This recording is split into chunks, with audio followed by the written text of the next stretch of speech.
Hello dear students, I am your physics teacher Mukesh Chaudhary and I welcome you all to my YouTube channel Dive into Physics. Dear students, आगे बढ़ने से पहले video को एक बार like and share जरूर कर दीजिएगा और हाँ, इस चैनल को सब्सक्राइब करना बिल्कुल मत भूलिएगा। And it is my humble request to all of you कि इस चैनल को अपने दोस्तों के बीच में भी ज़्यादा से ज़्यादा स्प्रेड करने की कोशिश करिएगा। तो डियर स्टूडेंट्स, हम लोग हमारी डीपीपीज को डिस्कस कर रहे थे और अभी हम लोग मोशन इन वन डायमेंशन की डीपीपीज को स्टार्ट कर दिए थे और इसमें अभी तक हमने दो डीपीपीज को कवर कर लिए। तो चलिएगा डियर स्टूडेंट्स, अब हम लोग हमारी मोशन इन वन डायमेंशन की तीसरी डीपीपी को सॉल्व करना स्टार्ट करेंगे। तो चलिए इसी के साथ हम लोग हमारी इस डीपीपी को सॉल्व करना स्टार्ट करेंगे। तो यहाँ पर देखिएगा, हमें हमारा पहला क्वेश्चन दिया गया है कि A man walks on a straight road from his home to a market 2.5 kilometre away with a speed of 5 kilometre per our. एक आदमी है जो कि स्ट्रेट रोड पे घर से मार्केट की तरफ जा रहा है और घर से मार्केट के बीच की दूरी 2.5 किलोमीटर बताई गई है और इस दूरी को वो 5 किलोमीटर पर आवर की स्पीड से तय कर रहा है। तो आगे कहा जा रहा है कि finding the market closed he instantly turns and walk back home with a speed of 7.5 kilometre per our. तो वो देखता है कि मार्केट बंद हो चुका है और वो तुरंत ही वापस घर की तरफ रवाना हो जाता है और इस दौरान पर इसकी स्पीड 7.5 किलोमीटर पर आवर होती है। फिर बोला जा रहा है कि the average speed the man over the interval of time 0 to 50 minute is equal to. तो 0 से लेके 50 मिनट के बीच में इस पर्सन की एवरेज स्पीड क्या होगी, ये हमसे पूछा जा रहा है। तो डियर स्टूडेंट्स, यहाँ पर हमें ये बिल्कुल नहीं पता कि ये जो पर्सन है घर से जब मार्केट गया और मार्केट से जब घर की तरफ आया होगा तो कोई ज़रूरी नहीं है कि वो घर पे पहुंच गया होगा, राइट। तो हमें तो यहाँ पर 0 से लेके 50 मिनट तक की एवरेज स्पीड बतानी है। तो देखिएगा डियर स्टूडेंट्स, हमारी सिचुएशन को समझते हैं। लेट अस से कि ये वाला पॉइंट हमारा घर का है, होम का है और मार्केट जो है ये हमारा यहाँ पर है, right. That is we can say this is our home H and this is our market M. तो ये जो पर्सन है पहले क्या कर रहा है, घर से मार्केट की तरफ जा रहा है, ये ऐसे। लेट अस से इस डिस्टेंस को हम लोग S1 बता रहे हैं और इस दौरान पर इसको टाइम T1 लग रहा है और इसकी स्पीड V1 है, राइट। उसने देखा कि मार्केट बंद है तो वो तुरंत ही वापस मार्केट से घर की तरफ आना शुरू कर देता है। तो ये हो सकता है घर पहुंच गया हो या फिर बीच रास्ते में कहीं हो, ये हमें एग्जैक्टली अभी पता नहीं है। लेट अस से इस दौरान पर इसने कुछ डिस्टेंस S2 कवर करी होगी, टाइम T2 लिया होगा और स्पीड यहाँ पर V2 से आ रहा होगा। तो सबसे पहले हम लोग ये निकालने की कोशिश करेंगे कि ये जो पर्सन है वो घर से मार्केट की तरफ जाता है जो कि 2.5 किलोमीटर दूरी पर है और 5 किलोमीटर पर आवर की स्पीड से जाता है, तो कितने टाइम में इसको कवर कर लेता है, राइट। तो सबसे पहले हम लोग बोलेंगे time T1 is equal to S1 upon में V1। S1 हमारे पास में 2.5 दिया गया है और V1 हमारा 5 है, यानी कि ये हमारा हाफ आवर आ जाएगा, यानी कि 30 मिनट्स का इसको टाइम लगेगा। तो डियर स्टूडेंट ध्यान में रखिएगा, हमें ओवरऑल एवरेज स्पीड बतानी है। एवरेज स्पीड यानी कि टोटल डिस्टेंस अपॉन में टोटल टाइम टेकन। तो हमने टाइम T1 तो निकाल लिया। अब हम लोग देखते हैं मार्केट से घर की तरफ जब वो आता है, राइट, तो उसको कितना टाइम लगता है। तो डियर स्टूडेंट्स, ये जो इसने हमको बोला गया है कि टोटल 50 मिनट का इसको टाइम दिया गया है और इसने 30 मिनट जो है वो घर से मार्केट की तरफ खर्च कर दिए, तो बचे कितने, ठीक है ना। ऑब्वियसली कि 50 में से आप 30 माइनस कर लीजिएगा तो हमारे पास में कितना आएगा, 20 मिनट्स आएगा, राइट। यानी कि हम लोग कह सकते हैं कि T2 is equal to total time taken minus initial आपका जो इसने होम से लेके मार्केट में यूज किया टाइम, दैट इज T1। तो टोटल टाइम हमारे पास में 50 मिनट का है, इसको आवर में लिख लेते हैं। तो 50 minute in terms of hour आ जाएगा 50 divided by 60 minus 1/2 hour. LCM ले लेंगे, एलसीएम हमारा 60 हो जाएगा। तो ये देखिएगा, ये आ जाएगा हमारा 50 माइनस 30 डिवाइडेड बाई 60, राइट। या फिर ये हो जाएगा हमारा 50 माइनस 30 यानी कि 20 आ गया, डिवाइडेड बाई ये 60 हो गया, यानी कि इसको लगेगा 1/3 आवर। ठीक है, अब देख लेते हैं कि मार्केट से ये जब घर की तरफ आया 7.5 किलोमीटर पर आवर की स्पीड से इस दौरान पर इसने कितनी दूरी तय करी है। लेट अस से इसको हम लोग हमारा S2 से बता देते हैं। तो S2 क्या आ जाएगा, V2 इंटू T2, और इस दौरान की इसकी स्पीड कितनी है, this is our 7.5 kilometre per hour into time taken 1/3 hour. तो 7.5 डिवाइडेड बाई 3 करेंगे तो ये आ जाएगा हमारे पास में 2.5 किलोमीटर। तो घर से मार्केट की दूरी 2.5 किलोमीटर, इसका मतलब ये हुआ कि वो एग्जैक्टली इतने टाइम में वो घर पे पहुंच जाएगा। ठीक है, सही बात है। तो अब हम लोग हमारी एवरेज स्पीड बता लेंगे। तो एवरेज स्पीड क्या हो जाएगी, it is your total distance which is S1 plus S2 upon में total time which is T1 plus T2 हो गया। टोटल डिस्टेंस क्या हो गया, पहला हमारा 2.5, बाद में भी हमारा 2.5 divided with total time which is 1/2 plus 1/3, 1/2 plus 1/3। तो बच्चा यहाँ पर इसको हम लोग हमारा इधर कंटिन्यू कर लेंगे सॉल्यूशन को। तो हम लोग कह सकते हैं कि हमारी जो एवरेज स्पीड होगी, ठीक है, इस पर्सन की, यहाँ से 2.5 प्लस 2.5 कितना आ गया, ये 5 आ गया, अपॉन में ये आ जाएगा हमारा एलसीएम ले लेते। तो एलसीएम हमारा 6 हो जाएगा, यानी कि ये आ जाएगा हमारे पास में 3 प्लस 2 डिवाइडेड विथ 6। ठीक है, तो यहाँ पर ये 3 प्लस 2 यानी कि 5 हो गया, तो ये 5 से 5 कट जाएगा और ये 6 हमारा ऊपर आ जाएगा, यानी कि क्या बन गया हमारा 6 किलोमीटर पर आवर। लेकिन ऐसा तो कुछ ऑप्शन में दिया नहीं है, राइट। लेकिन यहाँ पर देखिएगा डिनोमिनेटर में हमारा 4 है, यहाँ पर 5 है। तो अगर हम लोग इसको 4 से मल्टीप्लाई और डिवाइड करेंगे तो 6 इंटू 4, राइट, तो ये तो हमारा 28, ये बात बनती हुई दिख नहीं रही है। इसको ट्राई करते हैं, ठीक है ना। न्यूमरेटर हमारा क्या बन जाएगा, अगर 5 से इसको मल्टीप्लाई और डिवाइड करेंगे तो देखिएगा ये हमारा बनते हुए दिख रहा है, यानी कि 6 इंटू 5 डिवाइडेड बाई 5 करेंगे, 5/5 1 हो जाएगा, और 6 को 1 से मल्टीप्लाई करेंगे तो कोई फर्क नहीं पड़ेगा, वापस 6 ही रहेगा। तो 6 इंटू 5 यानी कि आ गया हमारा 30 डिवाइडेड विथ 5। तो ऑब्वियसली ये यहाँ पर हमको आंसर दिख रहा है और इसकी यूनिट क्या आ जाएगी, kilometre per hour. Therefore we can say our correct answer will be option C which is 30/5 kilometre per hour, right. तो आई होप डियर स्टूडेंट्स ये एकदम आपको अच्छे से समझ में आया होगा। ठीक है, तो चलिए फिर हम लोग हमारे अगले सवाल की तरफ बढ़ जाते हैं। अगला सवाल देखिएगा।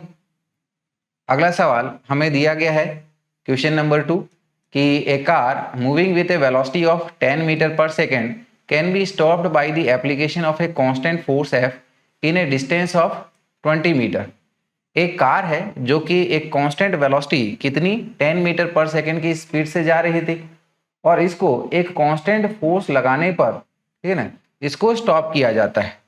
और इस कांस्टेंट फोर्स लगाने पर इनिशियल स्पीड जब इसकी 10 मीटर पर सेकेंड थी, तो फाइनली जब ये रुक जाएगी तो इसने 20 मीटर की दूरी तय करी। ठीक है, फिर क्या कहा गया है, if the velocity of the car is 30 metre पर second it can be stopped by this force it. तो अगर हमारी कार की जो स्पीड है 10 मीटर पर सेकेंड की जगह अगर 30 मीटर पर सेकेंड होती, और यही कांस्टेंट फोर्स यानी कि इसके ऊपर में एक रिटार्डेशन या एक्सेलरेशन, ठीक है, या फिर डीएसेलरेशन लग रहा होता, तो ये अब इस सिचुएशन में कितनी दूरी तय करती। ठीक है, तो हमें इनिशियल स्पीड पता है, पहला वाला केस देख लेते हैं, है ना। इससे कोशिश रहेगी, ठीक है ना, कि हम लोग इसको सॉल्व करके कुछ हमारा कंक्लूजन निकालें।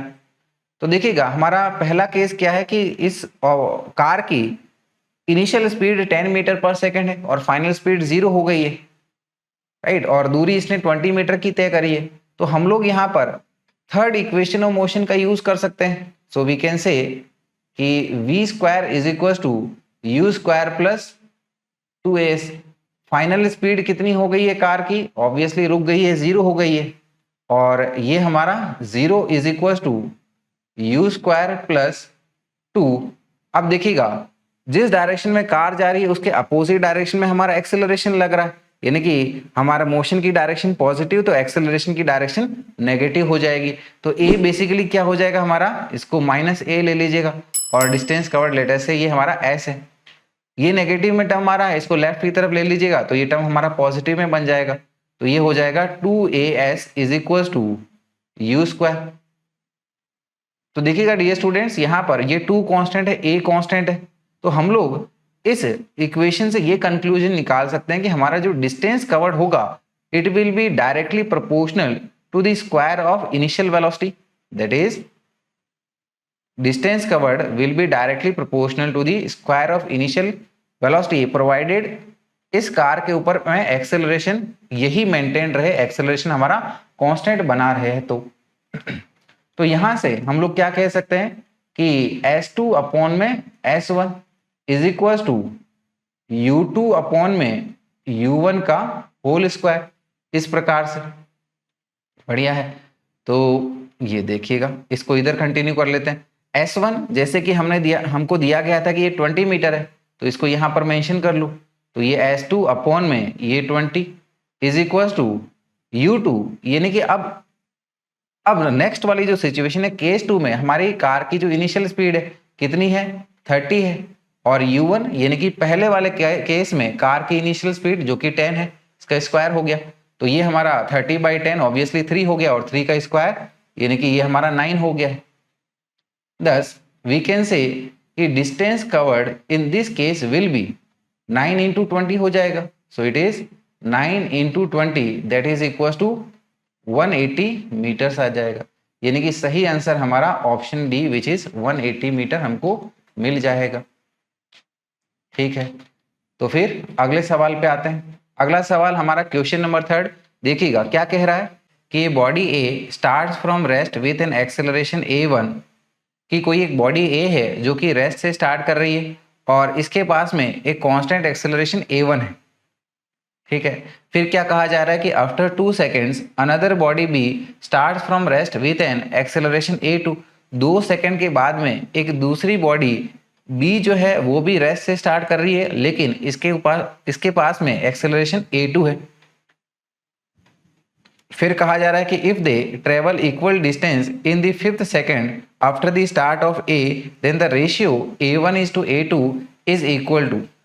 तो बोला गया है कि अगर वो 5th सेकेंड में, ठीक है ना, जब हमारा ए रेस स्टार्ट करती है तब से 5th सेकेंड पर अगर ये दोनों ही बॉडीज हमारी इक्वल डिस्टेंसेस कवर करती है तो हमारा a1 और a2 का रेशियो क्या होगा, ये हमसे पूछा जा रहा है। तो डियर स्टूडेंट्स, ये चीज ध्यान में रखिएगा कि अगर बॉडी ए को 5 सेकंड लगे हैं तो ऑब्वियसली बॉडी बी ने 2 सेकंड बाद स्टार्ट किया है, तो उसके लिए तो वो 3rd सेकंड हो जाएगा, यानी कि बॉडी ए ने 5th सेकंड में जो डिस्टेंस कवर करी है उतनी ही डिस्टेंस हमारी बॉडी बी ने 3rd सेकंड में कवर करी होगी। And we know distance covered in nth second is given by S nth is given by u plus half a 2n minus 1. So we can say कि SA 5th is equals to SB 3rd, right? तो यहां पर SA 5th के लिए इसके accordingly हमारा इसको expand करते हैं, तो ये हो जाएगा UA plus half a1 2 into 5 minus 1 is equal to, ये हो जाएगा UB plus half a2 2 into 3 minus 1। दोनों ने ही रेस्ट से स्टार्ट किया है, यानी कि दोनों के लिए इनिशियल वेलोसिटी हमारी 0 हो जाएगी इस प्रकार से। तो यहां पर ये देखिएगा, हम लोग इस हाफ से हाफ को कैंसिल आउट कर देंगे, राइट। और यहां पर देखिएगा फिर क्या बच रहा है हमारे पास में, ये आपका 10 minus 1, राइट, यानी कि 9a1 हो गया है। और इधर से क्या मिलेगा हमको, 2 into 3 6, 6 minus 1 यानी कि 5, तो ये 5a2 आ जाएगा। So we can say this will be given by 9a1 is equal to 5a2।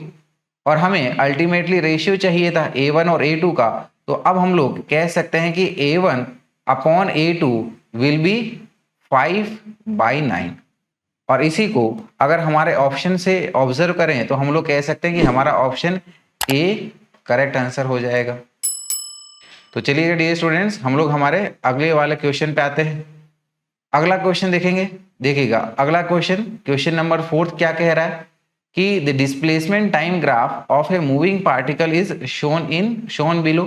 तो हमें यहाँ पर ग्राफ में डिस्प्लेसमेंट और टाइम का ग्राफ दिया गया है और आगे कहा जा रहा है कि the instantaneous velocity of the particle is negative at the point. तो पार्टिकल की इंस्टेंटेनियस वेलोसिटी कौन से पॉइंट पर नेगेटिव होगी, ये हमसे पूछा गया है।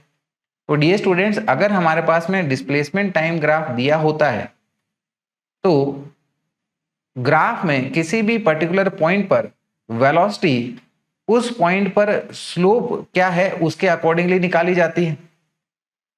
ठीक है, जैसे अगर हम लोग यहाँ पर सी पॉइंट को कंसिडर करें तो यहां से इस तरह से टेंजेंट देखेंगे और ये हमारा टाइम एक्सिस के साथ में थीटा एंगल बना रहा है, तो इसका अगर टेन थीटा देखेंगे तो ये हमारा स्लोप आ जाएगा। ठीक है, इसी प्रकार से ये डी पॉइंट पर ये टेंजेंट, इसका स्लोप, ठीक है ना, ऑब्वियसली ये इसके पैरेलल है तो स्लोप इसकी 0 हो जाएगी। फिर ई पर ये ऐसे हमारी टेंजेंट बनेगी और एफ पर ये हमारी ऐसे बनेगी। तो टेन थीटा के लिए हमें पता है कि जब हमारा थीटा ऑब्ट्यूस होता है तो टेन थीटा नेगेटिव यानी कि स्लोप नेगेटिव हो जाएगी। और ऑब्वियसली ई पॉइंट पर हम लोग देख सकते हैं कि हमारा थीटा ऑब्ट्यूस है, दैट इज ग्रेटर देन 90, तो इसीलिए ई पॉइंट पर वेलोसिटी हमारी नेगेटिव हो जाएगी। राइट, तो आई होप ये आपको क्लियरली समझ में आया होगा। इसके बारे में लिख लीजिएगा कि slope of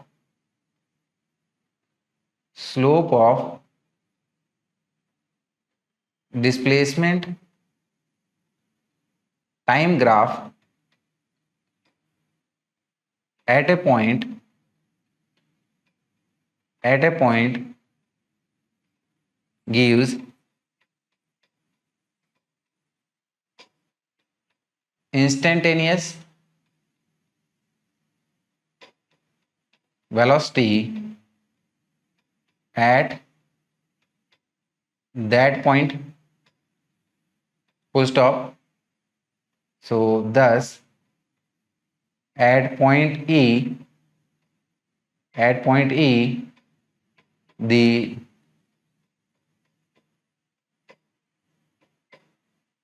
instantaneous velocity of the particle is negative. Right, और नेगेटिव क्यों?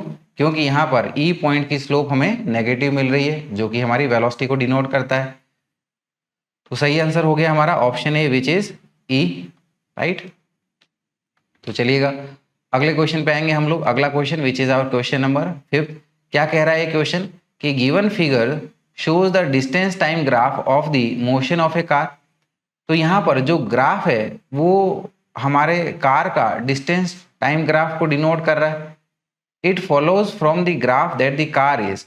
तो इस ग्राफ से हम लोग क्या कंक्लूजन निकाल सकते हैं, ये हमें ऑप्शन में पूछा गया है कि car is at rest, B में car is in uniform motion, C car is in non uniformly accelerated motion, या फिर डी कि car is uniformly accelerated motion. ठीक है, तो डियर स्टूडेंट्स, यहाँ पर अगर हम लोग ग्राफ को ऑब्जर्व करें तो यहाँ पर हमारे पास में पोजीशन और टाइम की equation x is equal to 1.2 T square बताई गई है।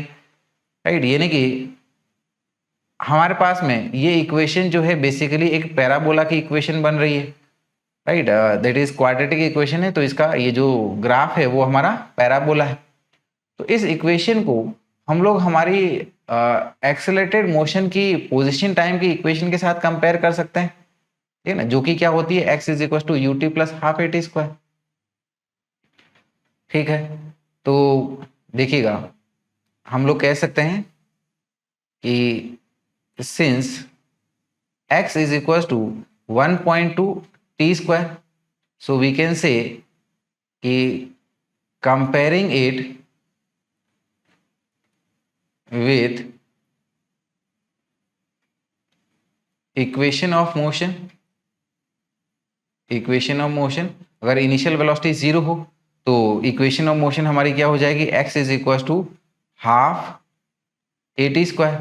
Right, so we can say तो इस इक्वेशन को इस इक्वेशन के साथ कंपेयर करें तो ये भी हमारी इसी प्रकार से टाइम के फॉर्म में क्वाड्रेटिक है, और क्वाड्रेटिक है यानी कि ये हमारा एक्सेलरेटेड मोशन है, यूनिफॉर्मली एक्सेलरेटेड मोशन है।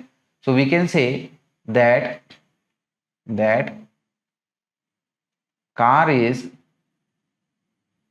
Is undergoing uniformly accelerated motion. ठीक है, तो यानी कि सही कंक्लूजन क्या हो जाएगा कि car is in A uniformly accelerated motion, right. ठीक है, चलेंगे हमारे अगले क्वेश्चन की तरफ, राइट। अगला question which is our question number 6। देखिएगा क्या कह रहा है ये क्वेश्चन नंबर 6 कि the velocity of a body depends on time according to the equation कि v is equal to t square by 10 plus 20। कि वेलोसिटी और टाइम के बीच में रिलेशन हमारी इस इक्वेशन के अकॉर्डिंगली बताई जा रही है। द बॉडी इज अंडरगोइंग, ठीक है, तो बॉडी के ऊपर में हमारा जो मोशन है वो किस प्रकार का है वो पूछा जा रहा है कि A it is uniformly accelerated, B uniform retardation, C non uniform accelerated, या फिर जीरो एक्सेलरेशन। तो चलिए डियर स्टूडेंट्स इसको समझते हैं हम लोग। अगर हम लोग इस इक्वेशन से हमारा एक्सेलरेशन टाइम इक्वेशन मिल जाए तो उससे हम लोग आसानी से इसका कंक्लूजन निकाल सकते हैं। तो देखिएगा बच्चों, यहाँ पर वेलोसिटी टाइम इक्वेशन हमें दे रखी है कि v is equal to t square divided by 10 plus ये हमारा 20 हो गया। तो अगर हम लोग इस इक्वेशन को टाइम के साथ डिफरेंशिएट करेंगे तो उससे हमारा एक्सेलरेशन a मिल जाएगा।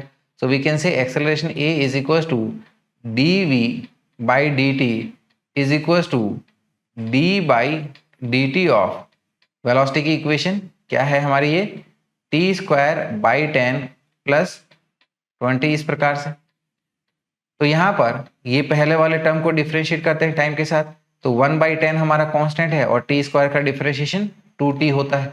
तो ये आ जाएगा हमारा 2t अपॉन में 10 और 20 कांस्टेंट है तो इसका डिफरेंशिएशन 0 हो गया, और 2 डिवाइडेड बाई 10 करेंगे तो ये हमारा 1/5 आ जाएगा। So it will B t/5। तो यहाँ पर हम लोग ऑब्जर्व कर सकते हैं इक्वेशन में कि एक्सेलरेशन हमारा टाइम के ऊपर में डिपेंड कर रहा है, यानी कि एक्सेलरेशन कांस्टेंट नहीं है। So we can say it is not constant. तो अगर हमारा एक्सेलरेटेड कांस्टेंट नहीं है, ठीक है, एक्सेलरेशन कांस्टेंट नहीं है, तो हम लोग कह सकते हैं कि this is a case of non uniform acceleration. So we can say कि hence it is a case of non uniform acceleration. और ये बात हमें हमारे ऑप्शन डी में बताई गई है कि it is a non uniform acceleration, right. तो चलिएगा अगले क्वेश्चन पे आएंगे फिर हम लोग।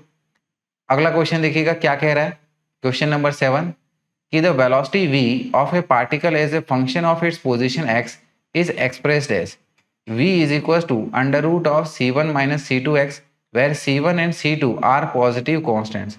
तो बोला गया है कि किसी पार्टिकल के लिए वेलोसिटी और पोजीशन, ठीक है ना, इक्वेशन हमें इस इक्वेशन के अकॉर्डिंगली बताई गई है which is v is equal to under root of c1 minus c2x, और कहा गया है कि यहाँ पर c1 और c2 हमारे पॉजिटिव कॉन्स्टेंट्स हैं। तो पूछा जा रहा है कि the acceleration of the particle is, particle का एक्सेलरेशन क्या होगा ये आपको बताना है। तो डियर स्टूडेंट्स अगर हमारे पास में वेलोसिटी की इक्वेशन पोजीशन के फॉर्म में हो तो acceleration in terms of position हम लोग बोल सकते हैं velocity into differentiation of velocity with respect to x या फिर पोजीशन। तो v को एज इट इज लिख दीजिएगा, इसको हम लोग ऐसे लिख सकते हैं c1 माइनस c2x की पावर 1/2, और फिर इसी वेलोसिटी को हमको x के साथ डिफरेंशिएट करना है तो ये आ जाएगा d by D x of c1 minus c2x की पावर 1/2। तो ये वाले टर्म को तो एज इट इज लिख देना है वापस। तो ये हो गया हमारा c1 माइनस c2x की पावर 1/2, और इसका हम लोग डिफरेंशिएशन करेंगे ये वाला पूरे टर्म का, तो 1/2 ये पावर सामने ले लीजिएगा और इसकी पावर 1 से सब्ट्रैक्ट कर देंगे तो ये आ जाएगा c1 माइनस c2x की पावर माइनस 1/2, और चेन रूल के अकॉर्डिंगली, ठीक है, मल्टीप्लीकेशन में इसी चीज का वापस डिफरेंशिएशन होगा। सो it will B d by D x of c1 minus c2x इस प्रकार से। ठीक है, तो अब देखिएगा ये C1 minus c two x की पावर माइनस 1/2, इसको हम लोग 1 अपॉन में C1 minus c two x की पावर 1/2 भी लिख सकते हैं। यानी कि ये हो जाएगा हमारा, ये वाला टर्म को एज इट इज लिख दीजिएगा, क्या है C1 minus c two x की पावर 1/2 मल्टीप्लीकेशन विथ ये हमारा 1/2, इसको हम लोग 1 अपॉन में C1 minus c two x की पावर 1/2 ऐसे लिख सकते हैं। और फिर मल्टीप्लीकेशन में हमको इस टर्म का डिफरेंशिएशन करना। C1 हमारा कांस्टेंट है तो इसका डिफरेंशिएशन 0 हो गया, और माइनस सी टू कांस्टेंट है और x का डिफरेंशिएशन x के साथ 1 हो गया, यानी कि ये आ गया हमारा माइनस C2। यहाँ पर ये देखिएगा, ये पूरे टर्म को न्यूमरेटर वाले को इस डिनोमिनेटर के साथ कैंसिल आउट करिएगा, तो क्या बच रहा है हमारे पास में, न्यूमरेटर में माइनस C2 और डिनोमिनेटर में 2, यानी कि ये आ जाएगा हमारा माइनस C2/2 इस प्रकार से। और ये हमें हमारे ऑप्शन बी में देखने को मिल रहा है, तो correct answer is our minus C2/2। तो चलेंगे अगले क्वेश्चन पे आएंगे फिर हम लोग। अगला क्वेश्चन समझिएगा, बड़ा अच्छा सवाल है ये। A person walks up a stalled escalator in 90 second. तो एक पर्सन है जो कि एक रुकी हुई एस्केलेटर के ऊपर में 90 सेकेंड में इसको क्रॉस कर लेता है या फिर एस्केलेटर को पार कर लेता है। ठीक है, फिर आगे क्या दिया गया है कि when he is just standing on the same moving escalator then he is carried for 60 second, right. तो अगर ठीक है, हाँ, तो ये स्टूडेंट वापस इसको करेक्ट कर लीजिएगा। बोला गया है कि जब हमारी एस्केलेटर रुकी हुई है तब पर्सन जो है चल के इसके ऊपर इस एस्केलेटर को 90 सेकेंड में क्रॉस कर लेता है, और जब एस्केलेटर चल रही होती है और वो उसके ऊपर रुका हुआ होता है तो एस्केलेटर जो है उसको 60 सेकेंड में ऊपर पहुंचा देती है, राइट। फिर क्या दिया गया है कि the time it would take him to walk up the moving escalator will be. तो अगर वो एस्केलेटर भी चल रही है और उसके साथ वो भी चल रहा है तो उस सिचुएशन में इस एस्केलेटर से वो ऊपर में कितने टाइम में पहुंच जाएगा। ठीक है, तो डियर स्टूडेंट्स, इसको हम लोग हमारी रिलेटिव की अप्रोच से सॉल्व कर लेंगे, राइट। किस तरीके से, ये देखिए हमारी सिचुएशन इस तरीके से, हमारा जो पर्सन है, राइट, ये इस तरह से एस्केलेटर पे अल्टीमेटली यहाँ पर इस पॉइंट पर पहुंचना चाह रहा है। तो पहले केस में क्या बोला गया है कि जब वो, ठीक है, रुकी हुई एस्केलेटर पे चलता है तो उसको 90 सेकेंड लगता है, तो इस दौरान की जो स्पीड होगी उसको हम लोग सिंपली वेलोसिटी ऑफ, राइट,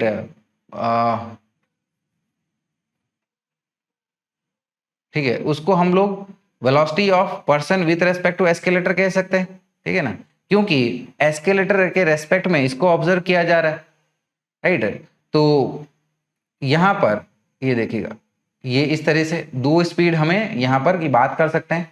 एक तो जब हमारी एस्केलेटर रुकी हुई है और वो चल रहा है तो ये स्पीड हमारी क्या हो जाएगी, velocity of person with respect to escalator. और दूसरे सिचुएशन में क्या कहा गया है कि जब वो एस्केलेटर के साथ में चल रहा है तो उस दौरान की जो स्पीड हो जाएगी वो क्या हो जाएगी, हमारी वेलोसिटी ऑफ एस्केलेटर हो जाएगी। और रिलेटिव मोशन से हम लोग कह सकते हैं कि velocity of person with respect to escalator is equal to velocity of person minus velocity of escalator, इस प्रकार से। तो यहाँ से, राइट, ग्राउंड की फ्रेम ऑफ रेफरेंस से हम लोग कह सकते हैं कि velocity of person will be given by velocity of person with respect to escalator plus velocity of escalator, इस प्रकार से। तो velocity of person, right, ultimately ये पूरा जो है यहां से लेके यहां तक लेटस से ये हमारा डी डिस्टेंस को कवर कर रहा है, ठीक है। ये देखिएगा, ये यहां से लेके ये यहां तक ये जब पहुंच रहा है तो ये पूरी की डिस्टेंस कितनी कवर कर रहा है, डी डिस्टेंस कवर कर रहा है। तो वेलोसिटी ऑफ पर्सन, राइट, इसको हम लोग कह सकते हैं it is total distance travel upon में total time taken. Velocity of person with respect to escalator क्या हो जाएगा, टोटल डिस्टेंस अपॉन में time person with respect to escalator plus total distance upon में टाइम ऑफ एस्केलेटर। तो यहाँ पर ये डिस्टेंस तो हमारी सेम है, तो डी से और ये डी कॉमन लेके हम लोग कट कर देंगे। तो यहाँ पर ये इक्वेशन हमारी किस प्रकार हो जाएगी, दैट इज ये हमारा 1 अपॉन में t is equal to 1 upon में टाइम टेकन, ठीक है ना, और by person with respect to escalator, ठीक है। यानी कि जब हमारी एस्केलेटर रुकी हुई थी और पर्सन खुद अपनी चढ़ाई कर रहा था खुद से, तो इस दौरान पर ये जो टाइम है ये क्या है हमारा टी पी, दैट इज ये हमारा 90 सेकेंड है। तो इसको हम लोग लिख देंगे एज 1 में 90 से प्लस 1 में time taken by the escalator. ठीक है, तो जब पर्सन खड़ा है और एस्केलेटर उसको ऊपर लेके जा रही है तो वो कितने टाइम में इसको पहुंचा रही है, 60 सेकेंड में पहुंचा रही है। तो ये आ गया 1 में 60 इज इक्वल टू, ये दोनों टर्म से हम लोग 1/30 को कॉमन ले सकते हैं for simplification of our calculation. तो यहाँ से ये हमें क्या मिल जाएगा 1/3 और दूसरे टर्म से क्या आ जाएगा 1/2 आ जाएगा। ठीक है, तो ये हमारा 1/30, इसका एलसीएम ले लो तो ये हमारे पास में 2 + 3 राइट, यानी कि ये आ जाएगा 5/6 और 30 को हम लोग 5 से कैंसिल आउट कर सकते हैं। 35 से 6 टाइम्स जाएगा और 6 × 6 हमारा 36 हो जाएगा। देयरफॉर वी कैन से कि time taken by this person, जब वो खुद भी चल रहा है और एस्केलेटर भी साथ में चल रही है तो उसको 30 सेकेंड्स का टाइम लगेगा, यानी कि ऑब्वियसली इन दोनों टाइम से इसको कम टाइम लगेगा। राइट, तो सही आंसर हमारा आ जाएगा option D which is 36 seconds. तो चलेंगे डियर स्टूडेंट्स हमारे अगले सवाल पे। देखिएगा अगला सवाल क्या कह रहा है, क्वेश्चन नंबर 9 कह रहा है कि particle A is moving along x axis, कि पार्टिकल ए है जो कि एक्स एक्सिस के अलोंग मूव कर रहा है। At time t = 0 it has velocity of 10 metre पर सेकेंड एंड एक्सेलरेशन -4 मीटर पर सेकेंड स्क्वायर। कि t = 0 पे इसकी वेलोसिटी 10 मीटर पर सेकेंड है और एक्सेलरेशन -4 मीटर पर सेकेंड स्क्वायर है। फिर क्या कहा गया है कि particle B has velocity of 20 metre पर second and acceleration of -2 metre पर सेकेंड स्क्वायर। कोई एक दूसरा पार्टिकल B है जिसके पास में वेलोसिटी 20 मीटर पर सेकेंड है और एक्सेलरेशन -2 मीटर पर सेकेंड स्क्वायर है। ठीक है, initially both the particle are at origin, शुरुआत पे हमारे दोनों ही पार्टिकल्स एक ही जगह पे ओरिजिन पे थे। At time t = 2 second distance between the two particles is, तो 2 सेकेंड के बाद में इन दोनों के बीच में डिस्टेंस कितनी होगी वो हमें बताना है।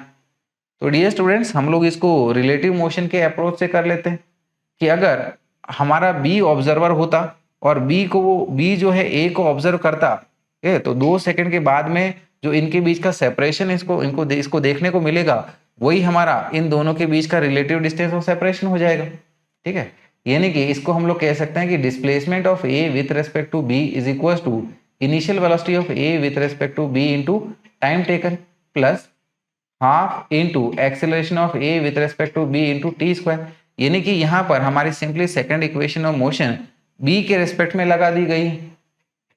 ठीक है, तो हमें यही SAB को कैलकुलेट करना है। तो हम लोग कह सकते हैं कि SAB is equal to relative motion से इसको एक्सपांड कर लेते हैं UAB को, तो ये आ जाएगा हमारा UA minus UB into time taken plus half, यहाँ पर AAB को भी रिलेटिव मोशन के हिसाब से एक्सपांड कर लेंगे तो ये आ जाएगा acceleration of A minus acceleration of B into t square, इस प्रकार से।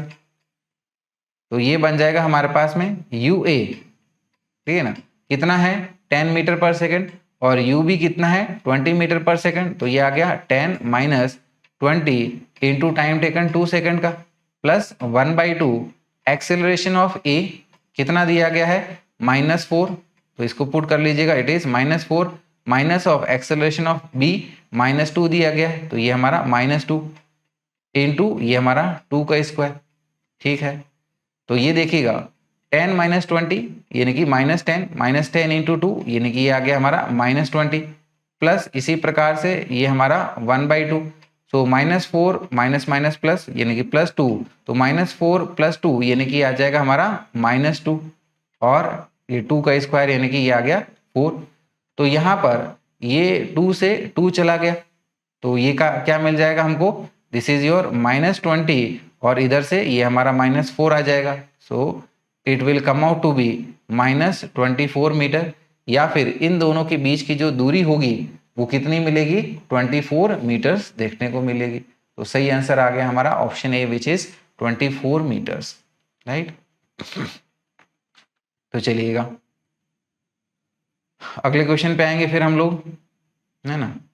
अगला क्वेश्चन देखिएगा क्या कह रहा है अगला क्वेश्चन, कि the displacement of a body along x axis depends on time as root x is equal to t plus one, कि कोई बॉडी का डिस्प्लेसमेंट एक्स एक्सिस के अलोंग टाइम के अकॉर्डिंगली इस इक्वेशन के हिसाब से वेरी हो रहा है।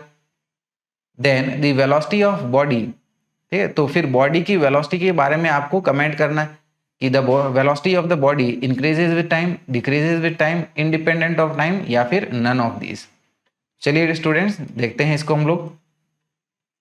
तो इक्वेशन हमारी क्या दे रखी है कि root x is equal to t plus one, दोनों साइड का हम लोग स्क्वायर कर लेंगे तो ये आ जाएगा हमारे पास में x is equal to t plus one का होल स्क्वायर।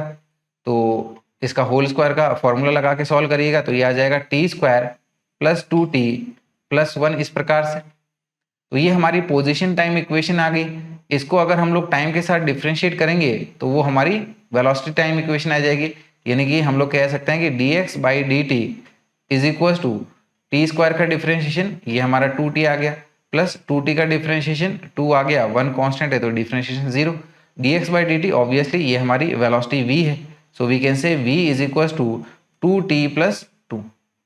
तो यहाँ पर वेलोसिटी हमारी टाइम के ऊपर डिपेंड कर रही है, यानी कि जैसे जैसे टाइम चेंज होगा वैसे वैसे हमारी वेलोसिटी भी चेंज होगी, यानी कि वेलोसिटी हमारी यहाँ पर इक्वेशन के हिसाब से देखें तो लगातार टाइम के साथ इंक्रीज होते जाएगी। सो वी कैन से कि as time increases velocity of body also increases, velocity of body also increases, यानी कि ऑप्शन के अकॉर्डिंगली हमारा सही आंसर हो जाएगा option A which is increases with time. तो चलेंगे डियर स्टूडेंट्स अगले सवाल पे। देखिएगा अगला सवाल क्या कह रहा है हमें कि a car starts moving along a line first with acceleration a is equals to 5 meter per second square starting from rest, then uniformly and finally decelerates at the same rate a and comes to rest। एक particle है जो कि straight line के along जा रहा है और पहले इसके ऊपर में एक कांस्टेंट एक्सेलरेशन 5 मीटर पर सेकेंड स्क्वायर का लग रहा है और उसके बाद में, ठीक है, उसके बाद में कुछ टाइम के लिए वो हमारा एक कांस्टेंट स्पीड से चलता जाएगा और फिर थोड़ी देर बाद में जो इनिशियल एक्सेलरेशन 5 मीटर पर सेकेंड स्क्वायर था उसी एक्सेलरेशन से अब डी एक्सेलरेट होके वो रेस्ट पे आ जाएगा। ठीक है, फिर क्या कहा गया है कि the total time of motion is 25 second. तो पूरे मोशन का टाइम हमारा 25 सेकेंड है। The average speed during the time is 20 metre पर सेकेंड और पूरे मोशन की एवरेज स्पीड 20 मीटर पर सेकेंड है। ठीक है, so how long does particle move uniformly. तो पार्टिकल हमारा यूनिफॉर्मली यानी कि कांस्टेंट स्पीड से कितने देर के लिए चला ये हमसे पूछा जा रहा है। तो डियर स्टूडेंट्स हम लोग को हमारी पहले एक बार सिचुएशन समझ लेना चाहिए। लेट अस से कि जो हमारा पार्टिकल है, राइट, बेसिकली ये हमारी कार दी गई है। ये जो कार है वो यहाँ से स्टार्ट हो रही है, ठीक है, और लेट अस से वो अपना पूरा जो पाथ है वो यहाँ से ये ऐसे कंप्लीट कर लेगी, ये इस तरीके से। तो पहले इंटरवल में यहाँ से लेके मान लो यहाँ तक इसने इनिशियली रेस्ट से स्टार्ट किया, यानी कि इसके पास में इनिशियल वेलोसिटी कितनी थी, इनिशियल वेलोसिटी इसके पास में 0, ठीक है, और इसके ऊपर में कांस्टेंट एक्सेलरेशन था 5 मीटर पर सेकेंड स्क्वायर का। एंड लेट अस से इस दौरान पर इसने कुछ टी टाइम लिया, उसके बाद में, ठीक है ना, ये एक्सेलरेशन से अटेन होते हुए जो इसने यहाँ पर वेलोसिटी अटेन करी, राइट, इसी वेलोसिटी से वो अगला इंटरवल को में चलता जाएगा एक कांस्टेंट स्पीड के साथ में, और इसके बाद में वो हमारा डीएसेलेरेट होगा वापस 5 मीटर पर सेकेंड स्क्वायर से। यानी कि ऑब्वियस सी बात है, राइट, उसको उतना ही टाइम लगेगा जितना पहले लगा था, राइट, वापस स्टॉप होने में।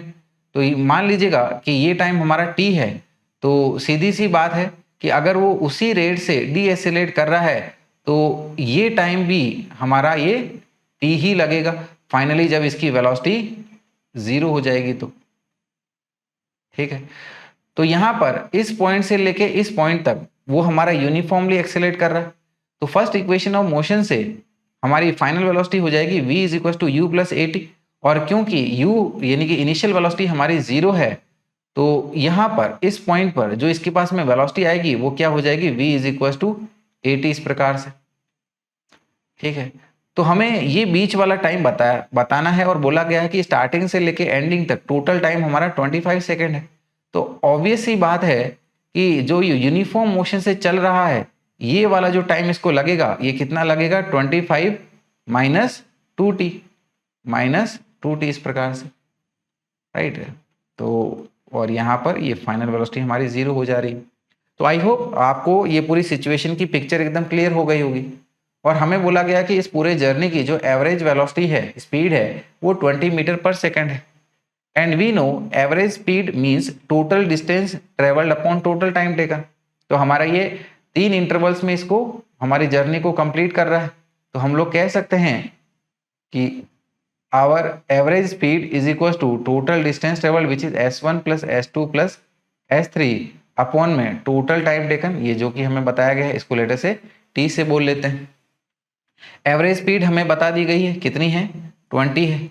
तो S1 यूनिफॉर्मली एक्सेलरेट हो रहा है, तो डिस्टेंस ट्रेवल इनिशियली रेस्ट से स्टार्ट कर रहा है, तो कितना आ जाएगा सेकंड इक्वेशन ऑफ मोशन से, हाफ ए टी स्क्वायर। ठीक है, और S2 इसके पास में अब स्पीड 80 आ गई है, और ये 25 माइनस 2t, ठीक है ना, टाइम तक इसी स्पीड से ट्रेवल करेगा। तो डिस्टेंस ट्रेवल ये S2 हमारा क्या आ जाएगा, स्पीड 80 है और टाइम क्या है, 25 माइनस 2t, ये हमने S2 कैलकुलेट कर लिया। S3 ऑब्वियसली S1 के बराबर होगा, क्योंकि अब इसके पास में वही एक यूनिफॉर्म रिटार्डेशन है 5 मीटर पर सेकेंड स्क्वायर का, तो ये आ जाएगा हमारे पास में हाफ ए टी स्क्वायर, इस प्रकार से। और पूरी इक्वेशन को हम लोग टोटल टाइम से डिवाइड करेंगे, जो कि हमें कितना दिया हुआ है, 25 सेकेंड्स, तो डिवाइडेड विथ 25 सेकेंड कर लेंगे। तो यहाँ पर ये 25 को हम लोग 20 से मल्टीप्लाई कर लेंगे, तो ये आ जाएगा हमारे पास 500 इज इक्वल्स टू, राइट, यहाँ पर a की वैल्यू को 5 पुट कर लेंगे, तो ये आ जाएगा half into 5 into t square plus a हमारा 5, so this is 5t into 25 minus ये 2t आ गया, प्लस हाफ इंटू a हमारा 5, तो ये आपका 5t स्क्वायर हो गया। तो ये बन जाएगा हमारा 500 is equals to 5t square by 2, 5t square by 2, 5t into 25, तो ये आ जाएगा 125t, और फिर 5t इंटू माइनस 2t, तो ये बन गया minus 10t square plus 5 by 2 T square. देखिएगा 5 by 2 T square plus 5 by 2 T square, ये हमारा 5t स्क्वायर हो जाएगा, और उसको फिर माइनस 10t स्क्वायर के साथ सब्ट्रैक्ट करेंगे, तो ये हमारा माइनस 5t स्क्वायर आ जाएगा। यानी कि इसको हम लोग कह सकते हैं कि ये हो जाएगा हमारे पास में 500 is equals to minus 5t square plus 125t। पूरी इक्वेशन को हम लोग 5 से डिवाइड कर लेंगे, तो ये आ जाएगी हमारी 100 is equals to minus T square plus 25t, इस प्रकार से, राइट। चलिएगा आगे इसको अगले पेज में देखते हैं।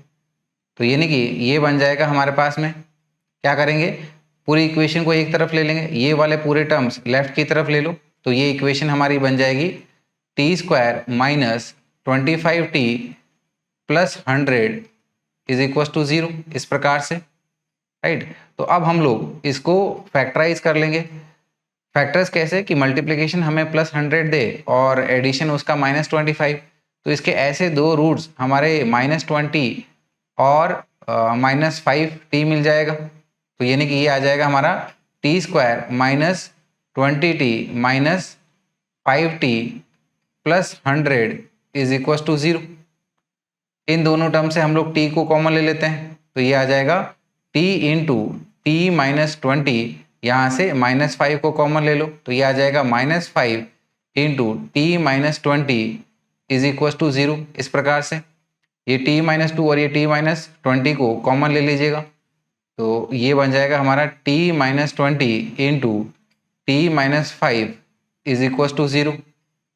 यानी कि हमारे पास में जो दो टी की वैल्यू आएगी वो क्या क्या हो जाएगी, t इज इक्व टू 20 और t इज इक्व टू 5, ये दो टाइम की वैल्यू हो जाएगी।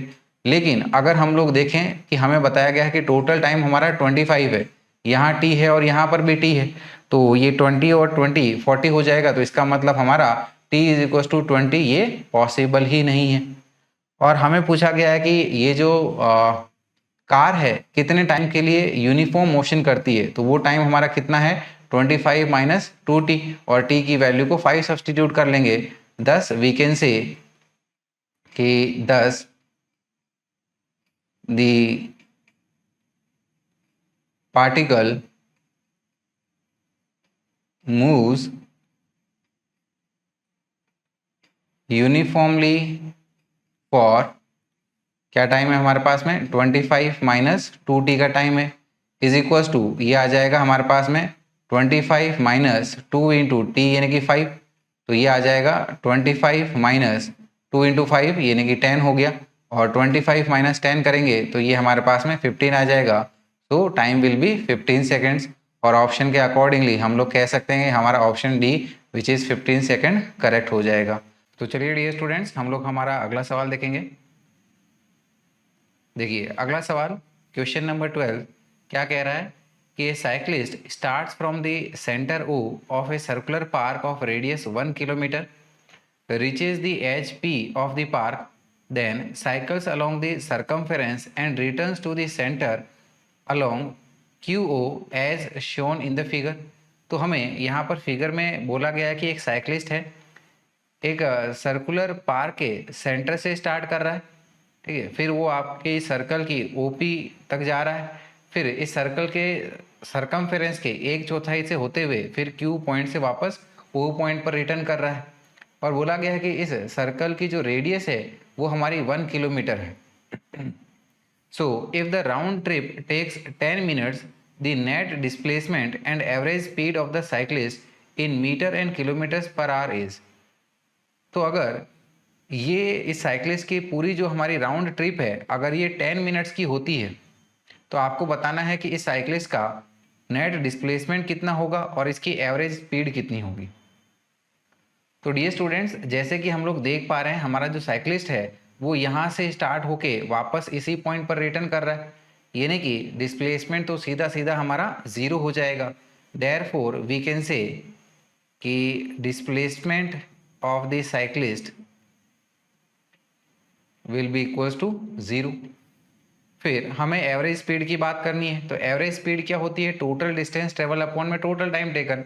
सो for this we can say कि सबसे पहले हमें डिस्टेंस निकालना होगा। तो डिस्टेंस इसकी पूरी पाथ लेंथ क्या है, O P plus P Q plus Q O. So it will be O P plus P Q plus Q O. O P हमारे सर्कल की रेडियस, पी क्यू इस सर्कल की टोटल सरकमफेरेंस की 1/4 part, तो total circumference is 2 pi r divided by 4 plus Q O is again the radius of the circle, तो radius of the circle ये हमें 1 दी गई है, प्लस ये हमारा 2 पाई आर, आर हमारा 1 divided with 4 plus radius is 1। तो यहाँ पर इस 4 को 2 से कैंसिल आउट करेंगे तो ये 2 टाइम्स चला जाएगा, ठीक है। तो यहाँ पर 1 + 1 हमारा 2 हो गया, एलसीएम ले लेंगे तो क्या आ जाएगा, ये हमारे पास में एलसीएम नीचे में डिनोमिनेटर 2 आ गया और ये बन जाएगा 4 + पाई, यानी कि ये आ जाएगा हमारे पास में 4 + पाई यानी कि 3.14 divided with 2। 4 + 3.14 is 7.14 divided with 2। 7.14 को 2 से डिवाइड करेंगे तो इसकी वैल्यू आ जाएगी हमारे पास में 3.57 किलोमीटर्स, ठीक है। डिस्टेंस हमारे पास में आ गई। अब हम लोग एवरेज स्पीड कैलकुलेट कर लेंगे। So for average speed we can say कि average speed is equal to total distance travelled upon में टाइम टेकन। तो डिस्टेंस ट्रेवल्ड जैसे कि हमने निकाला इट इज 3.57 और टाइम कितना ले रहा है, ये 10 मिनट ले रहा है। 10 मिनट यानी कि 10/60 आवर्स। तो यहाँ पर ये देखिएगा ये 0 का 0 यहाँ पर कैंसिल आउट हो गया, यानी कि ये 1/6 बचेगा और 6 ऊपर में आके क्या हो जाएगा 3.57 मल्टीप्लाइड विथ 6, तो 3.57 मल्टीप्लाइड बाई 6 करेंगे, ये आ जाएगा 21.42 किलोमीटर्स पर आवर, यानी कि डिस्प्लेसमेंट हमारा 0 और एवरेज स्पीड आ जाएगी 21.42, और इसको हम लोग हमारे ऑप्शन डी में ऑब्जर्व कर सकते हैं, राइट। तो इस प्रकार से ये हमारा सॉल्यूशन हमने ऑब्टेन कर लिया है। चलिएगा अगले क्वेश्चन पे आएंगे फिर हम लोग। अगला क्वेश्चन देखिएगा क्या कह रहा है कि body starts from rest with uniform acceleration A. Body हमारी रेस्ट से, यानी कि इसकी इनिशियल वेलोसिटी 0 है और इसके ऊपर में एक यूनिफॉर्म एक्सेलरेशन ए लग रहा है। फिर क्या दिया गया है कि the acceleration of the body as function of time t is given by the equation a is equals to pt where p is a constant, then the displacement of the particle in the time interval t is equals to 0 to t is equals to 1, so t is equals to t1 will be। तो यहाँ पर acceleration और time equation हमें दी गई है और बोला गया इस इक्वेशन में p हमारा कांस्टेंट है। तो पूछा जा रहा है कि इस पार्टिकल का डिस्प्लेसमेंट हमारा t इज इक्वल टू 0 से लेके t is equal to t1 पे क्या बनेगा, ठीक है। तो देखिएगा हमारी जो इक्वेशन दे रखी है एक्सेलरेशन की क्या है, acceleration is equal to p t, और एक्सेलरेशन को हम लोग कैसे लिख सकते हैं, it is your differentiation of velocity with respect to time, that is dv by dt is equal to a is equal to p t के बराबर। ये dt को इधर ले आइए तो क्या बन जाएगा ये टर्म हमारा dv is equal to p t dt। इस प्रकार से दोनों साइड का हम लोग इंटीग्रेशन कर लेंगे तो ये आ जाएगा integration of dv is equal to integration of p t d t. Left hand side में हमारी वेलोसिटी की लिमिट है और राइट हैंड साइड में हमारे टाइम की लिमिट पुट करेंगे। तो हमें दिया गया है कि at t is equal to 0 body rest से स्टार्ट कर रहा है, यानी कि इसकी इनिशियल वेलोसिटी 0 हो गई, और एट सम लेटर टाइम, ठीक है, जो कि हमारा t1 कंसिडर करिएगा, इसकी इस दौरान पर वेलोसिटी v हो गई है। तो इसका इंटीग्रेशन करेंगे तो v आएगा और लिमिट सब्स्टिट्यूट करेंगे तो v माइनस 0, यानी कि ये हमारा v आ गया। फिर इसके केस में इंटीग्रेशन करिएगा, p हमारा कांस्टेंट है और t का इंटीग्रेशन t के साथ ये आ जाएगा t स्क्वायर बाई 2 इस प्रकार से, ठीक है। तो यहाँ पर इसको इधर कंटिन्यू करेंगे।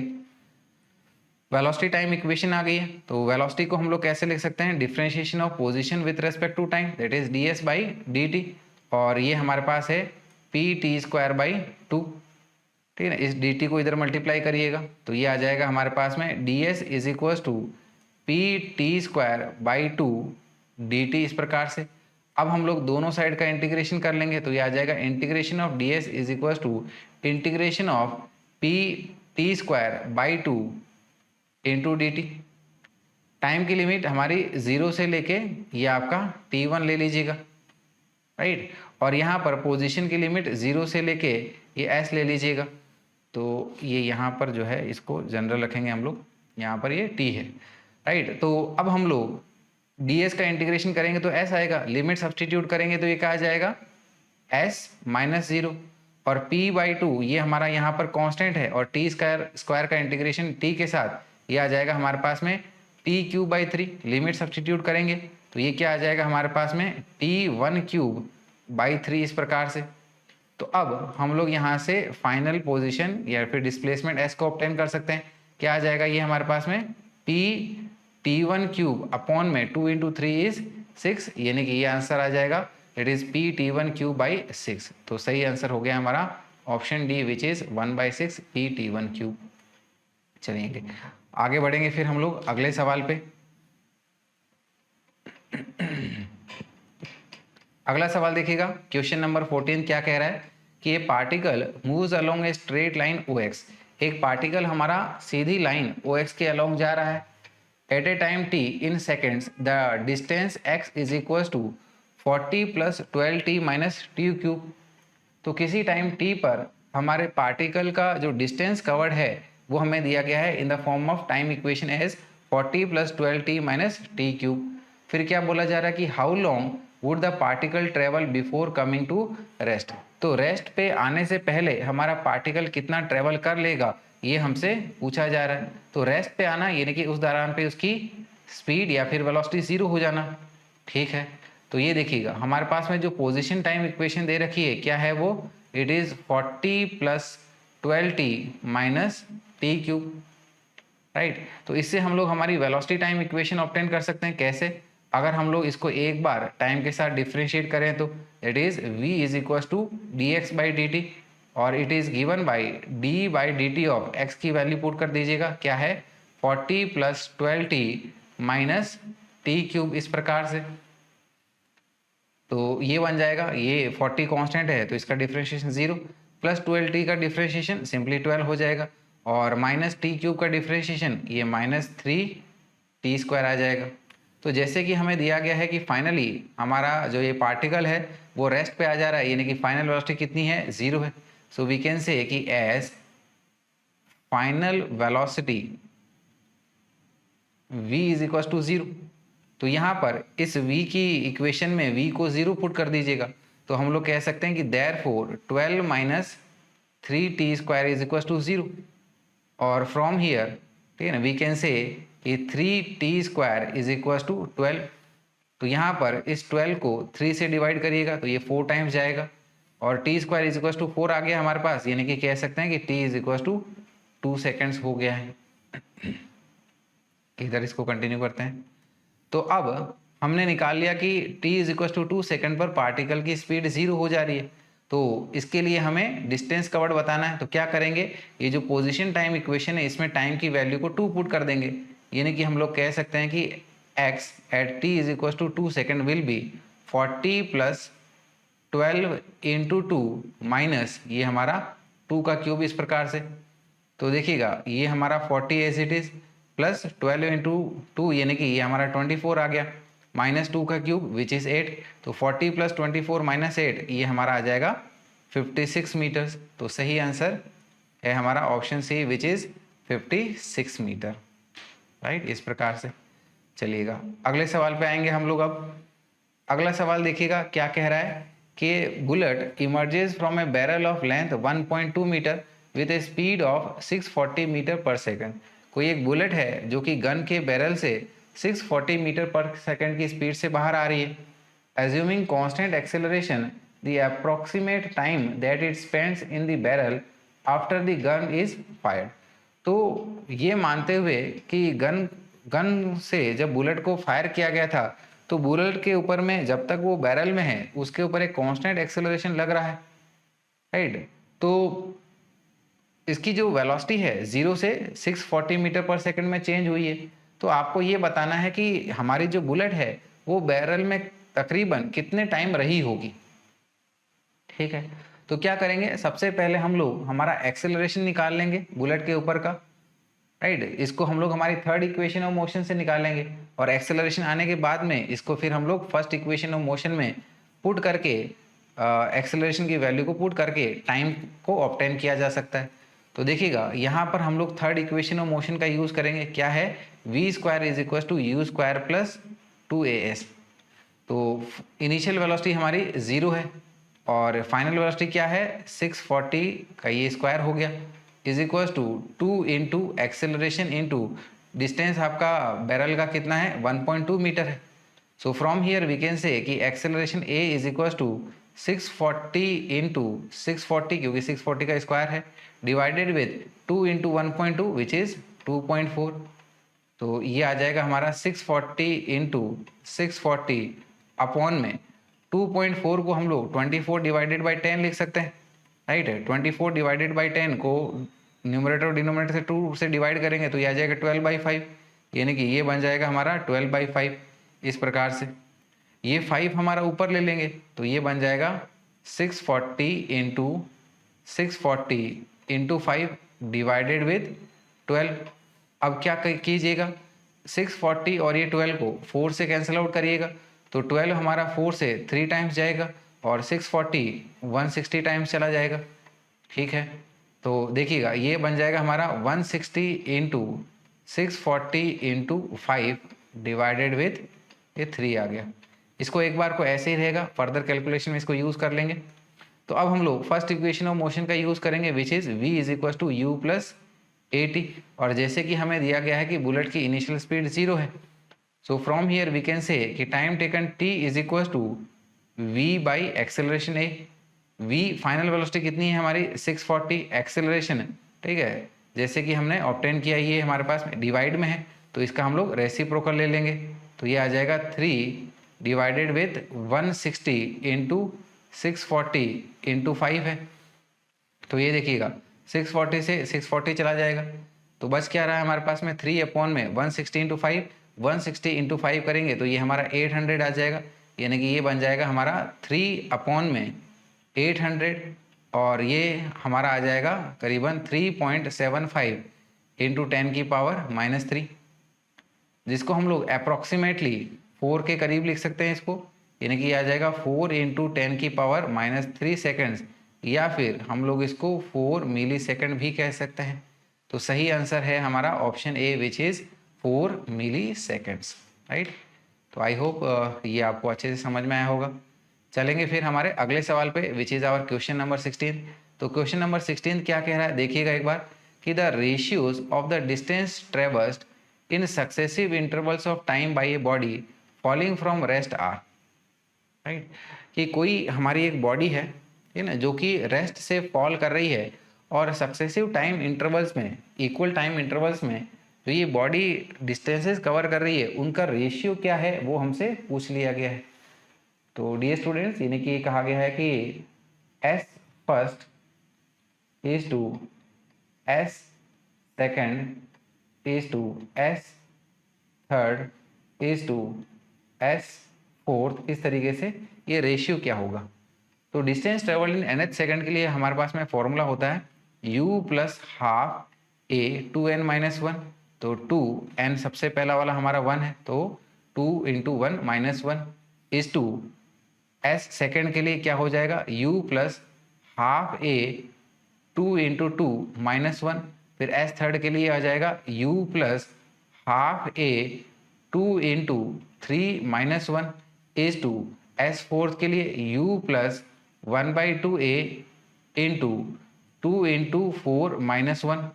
तो यहाँ पर क्योंकि ऑब्जेक्ट हमारा रेस्ट से स्टार्ट कर रहा है तो ये इनिशियल वेलोसिटी हमारी 0 है, ऐसा हम लोग कह सकते हैं।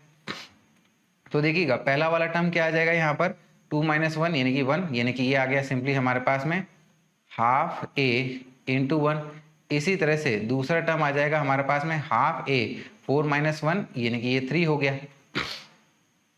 फिर यहाँ पर ये आ जाएगा हाफ a 2 इंटू 3 यानी कि 6, 6 - 1 यानी कि आ गया 5 is to half a 2 into 4 8, 8 - 1 यानी कि आ गया 7।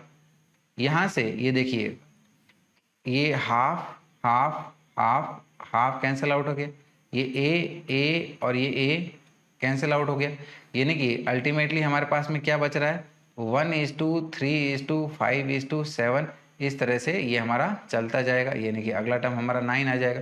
यानी कि एक प्रकार से ये हमारा ऑड मल्टीपल्स का रेशियो है।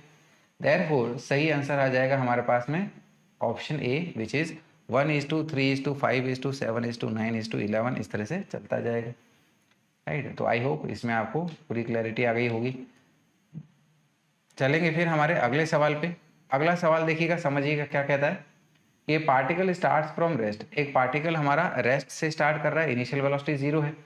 Its acceleration a versus time t graph is as shown in the figure. तो इसका एक्सेलरेशन और टाइम के बीच का ग्राफ हमें यहाँ पर फिगर में दिया गया है। So the maximum speed of the particle will B, particle की मैक्सिमम स्पीड कितनी होगी ये हमसे पूछा जा रहा है। तो डियर स्टूडेंट्स, अगर हमारे पास में एक्सेलरेशन टाइम ग्राफ दिया है तो इससे हम लोग चेंज इन वेलोसिटी निकाल सकते हैं। चेंज इन वेलोसिटी क्या होता है, एक्सेलरेशन टाइम ग्राफ की ये जो कर्व और टाइम एक्सिस के बीच का जो एरिया होता है वही हमें चेंज इन वेलोसिटी देती है। यानी कि जैसे कि हम जानते हैं कि delta v is equal to integration of a dt होता है, right, from lower time limit t1 से लेके अपर टाइम लिमिट t2। और ऑब्जेक्ट ने रेस्ट से स्टार्ट किया है, यानी कि फाइनल जो इसके पास में वेलोसिटी होगी, स्पीड होगी, वो मैक्सिमम होगी, इनिशियल हमारी 0 होगी। और इंटीग्रेशन ऑफ a dt इसका मतलब क्या होता है, area under at curve and time axis, that is area under at curve and time axis. तो यानी कि यहाँ से हम लोग कह सकते हैं कि our maximum speed will be triangle का एरिया जो कि क्या है हाफ, बेस यानी कि 11 और हाइट 10 है। तो ये आ गया हमारे पास में हाफ 11 इंटू 10, तो ये 10 2 से डिवाइड करेंगे 5, 5 इंटू 11 यानी कि ये आ जाएगा 55 मीटर्स पर सेकंड, जो कि हमें हमारे ऑप्शन बी में देखने को मिल रहा है, राइट। तो चलेंगे फिर हमारे अगले क्वेश्चन पे आएंगे। ये देखिएगा अगला क्वेश्चन क्या कह रहा है कि a ball is dropped on to the floor from a height of 10 metre. एक बॉल को फ्लोर पर 10 मीटर की हाइट से गिराया जा रहा है। It rebounds to a height of 5 metre. तो ये फ्लोर से टकराने के बाद में 5 मीटर के लिए वापस रिबाउंड करती है, यानी कि वापस ये 5 मीटर की हाइट तक, मैक्सिमम हाइट तक चली जाती है। If the ball was in contact with the floor for 0.01 second, what was it's average acceleration during contact. मान लीजिएगा कि हमारी जो बॉल है फ्लोर के साथ में 0.01 सेकेंड के लिए कॉन्टैक्ट बनाती है, तो आपको बताना है कि उस दौरान पर बॉल के ऊपर में ऑन एन एवरेज एक्सेलरेशन कितना लग रहा था, ये बताइएगा। तो डियर स्टूडेंट्स, हमारी सिचुएशन कुछ इस प्रकार है। ये हमारी जो बॉल है इसको हमने 10 मीटर की हाइट से फॉल कराया है। तो ये हाइट हमारी कितनी है, 10 मीटर की। तो ये यहाँ पर अल्टीमेटली नीचे फॉल होके वापस से रिबाउंड करती है, कितने डिस्टेंस के लिए, ठीक है ना, ये करती है वापस 5 मीटर हाइट और जाती है ये, ठीक है ना, ऊपर हमारी 5 मीटर यानी कि आधी हाइट पर चली जाती है, ठीक है। तो यहाँ पर मोशन की हमारी डायरेक्शन चेंज हो रही है, तो फाइनल जो मोशन है उसको हमारा पॉजिटिव मान लीजिएगा। तो फाइनल मोशन ये हमारा ऊपर की तरफ है, ये पॉजिटिव, और ये हमारा नीचे की तरफ नेगेटिव, इस तरह से कंसिडर कर लीजिएगा, ठीक है। तो यहाँ पर देखिएगा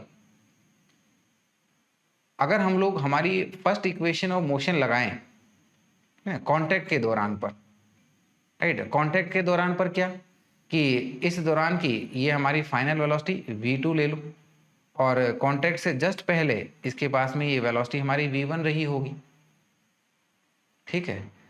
तो हम लोग इस दौरान पर एक्सेलरेशन कांस्टेंट है ऐसा मान रहे हैं। तो अगर एक्सेलरेशन कांस्टेंट है या फिर एवरेज एक्सेलरेशन की बात हम लोग कर रहे हैं, तो हम लोग 3 इक्वेशन ऑफ मोशन लगा सकते हैं। तो इस दौरान पे हम लोग हमारी फर्स्ट इक्वेशन ऑफ मोशन लगाते हैं। फर्स्ट इक्वेशन मोशन क्या है कि v is equal to u plus a t है। तो यहाँ से हम लोग कह सकते हैं कि जो हमारे पास में एक्सेलरेशन होगा a, क्या आ जाएगा, v माइनस यू अपॉन में t। v यानी कि ये कांटेक्ट होने के बाद में ये जो वेलोसिटी है इसको हम लोग v मान रहे हैं। तो क्योंकि, ठीक है ना, अब ये जो हाइट है मान लीजिए h2 हाइट पे गई है, तो अब ये जो इसके पास में वेलोसिटी होगी बेसिकली क्या हो जाएगी, अंडर रूट ऑफ 2gh2 हो जाएगी। और ये वाली हमारी एक बार को h1 कंसिडर कर लीजिएगा।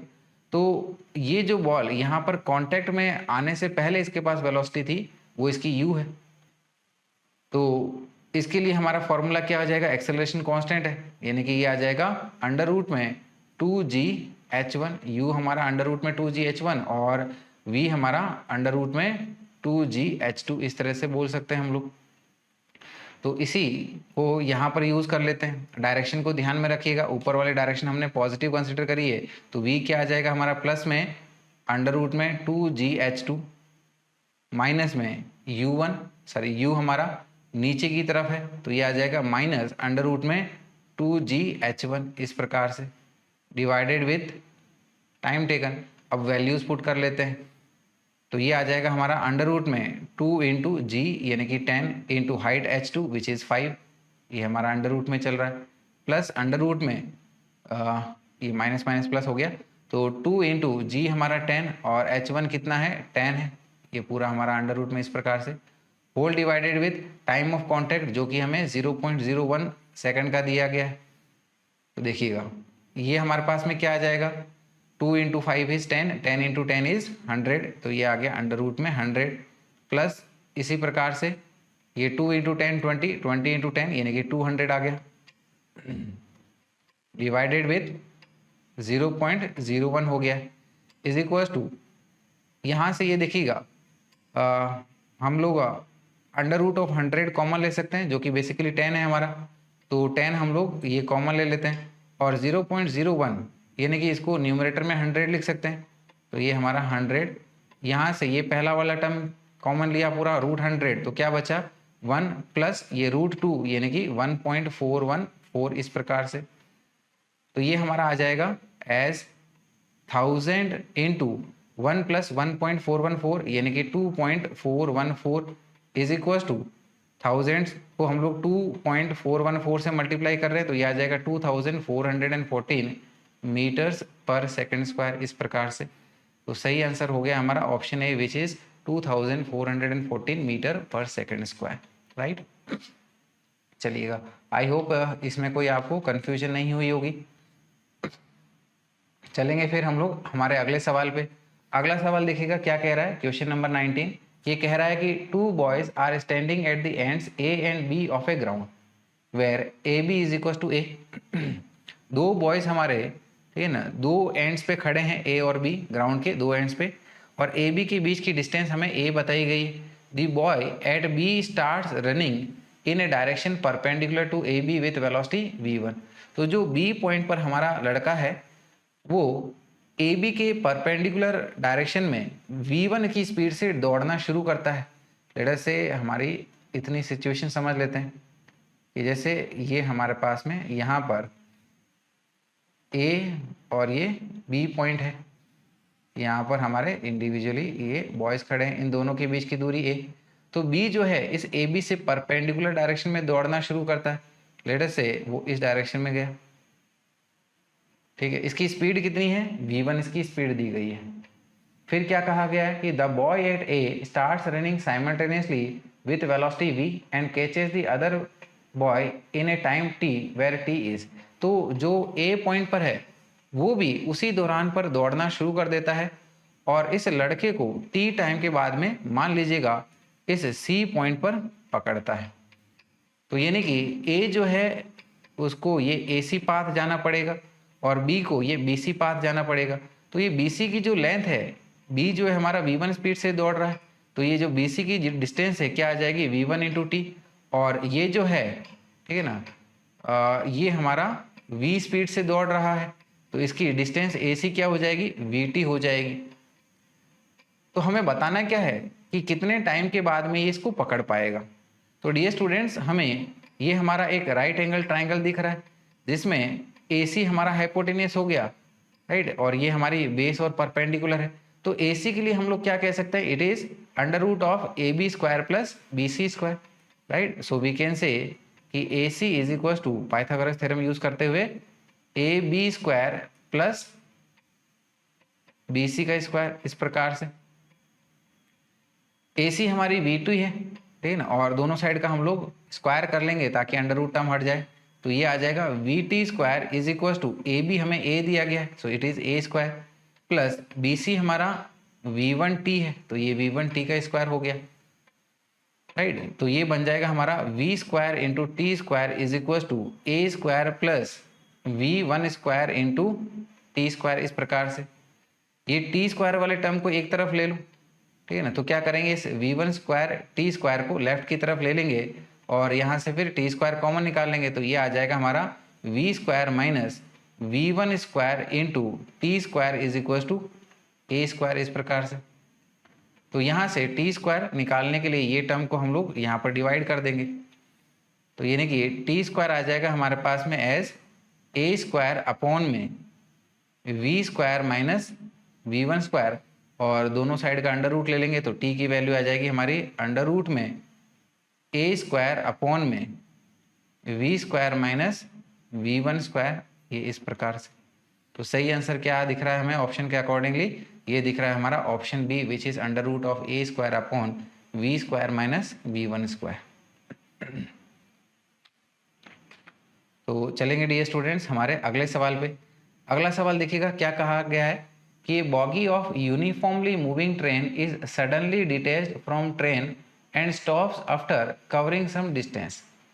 कि एक यूनिफॉर्म स्पीड से मूव करती हुई ट्रेन की पीछे वाली बोगी एकदम से डिटैच हो जाती है इससे, और वो बोगी जो है कुछ डिस्टेंस कवर करने के बाद में स्टॉप हो जाती है, यानी कि उसके ऊपर में एक कांस्टेंट रिटार्डेशन लग रहा है, ठीक है। फिर क्या बोला गया कि then which amongst the following option is correct about the relation between the distance covered by the bogie and distance covered by the train in the same time. तो नीचे दिए गए ऑप्शन के हिसाब से हमारा कौन सी रिलेशन फॉर बोगी के लिए डिस्टेंस कवर्ड और ट्रेन के लिए डिस्टेंस कवर्ड के बीच में क्या रिलेशन बैठेगी, ये हमसे पूछा जा रहा है। तो डियर स्टूडेंट्स, हमारी सिचुएशन को डायग्रामेटिकली समझते हैं, यानी कि हमारी सिचुएशन कुछ इस प्रकार है। तो यहाँ पर ये हमारी ट्रेन है, ठीक है ना, चल रही थी और एकदम से इसकी बोगी डिटैच हो जाती है। तो मान लीजिएगा इस पॉइंट से ये हमारी बोगी जो है वो डिटैच हो गई। तो बोगी जो है वो यहाँ से लेके यहाँ तक आई और ट्रेन जो है इसी दौरान पर यहाँ से लेके यहाँ तक आ गई। तो ये जो बोगी यहाँ से डिटैच हुई है, इसके ऊपर में एक कांस्टेंट रिटार्डेशन एक्ट हो रहा है अपोजिट, इसके मोशन के अपोजिट डायरेक्शन में। तो मान लीजिएगा यहाँ पर ये जो बोगी है फाइनली यहाँ पर आके रुक गई, यहाँ से डिटैच हुई और ये यहाँ पर आके रुक गई। तो distance covered by the bogie, इसको हम लोग मान लो SB से डिनोट कर लेते हैं, और distance travelled by the train, इसको हम लोग ये ST से डिनोट कर लेते हैं, ठीक है। तो हमें यहाँ पर क्या बोला जा रहा है कि SB और ST के बीच में बेसिकली रिलेशन क्या है।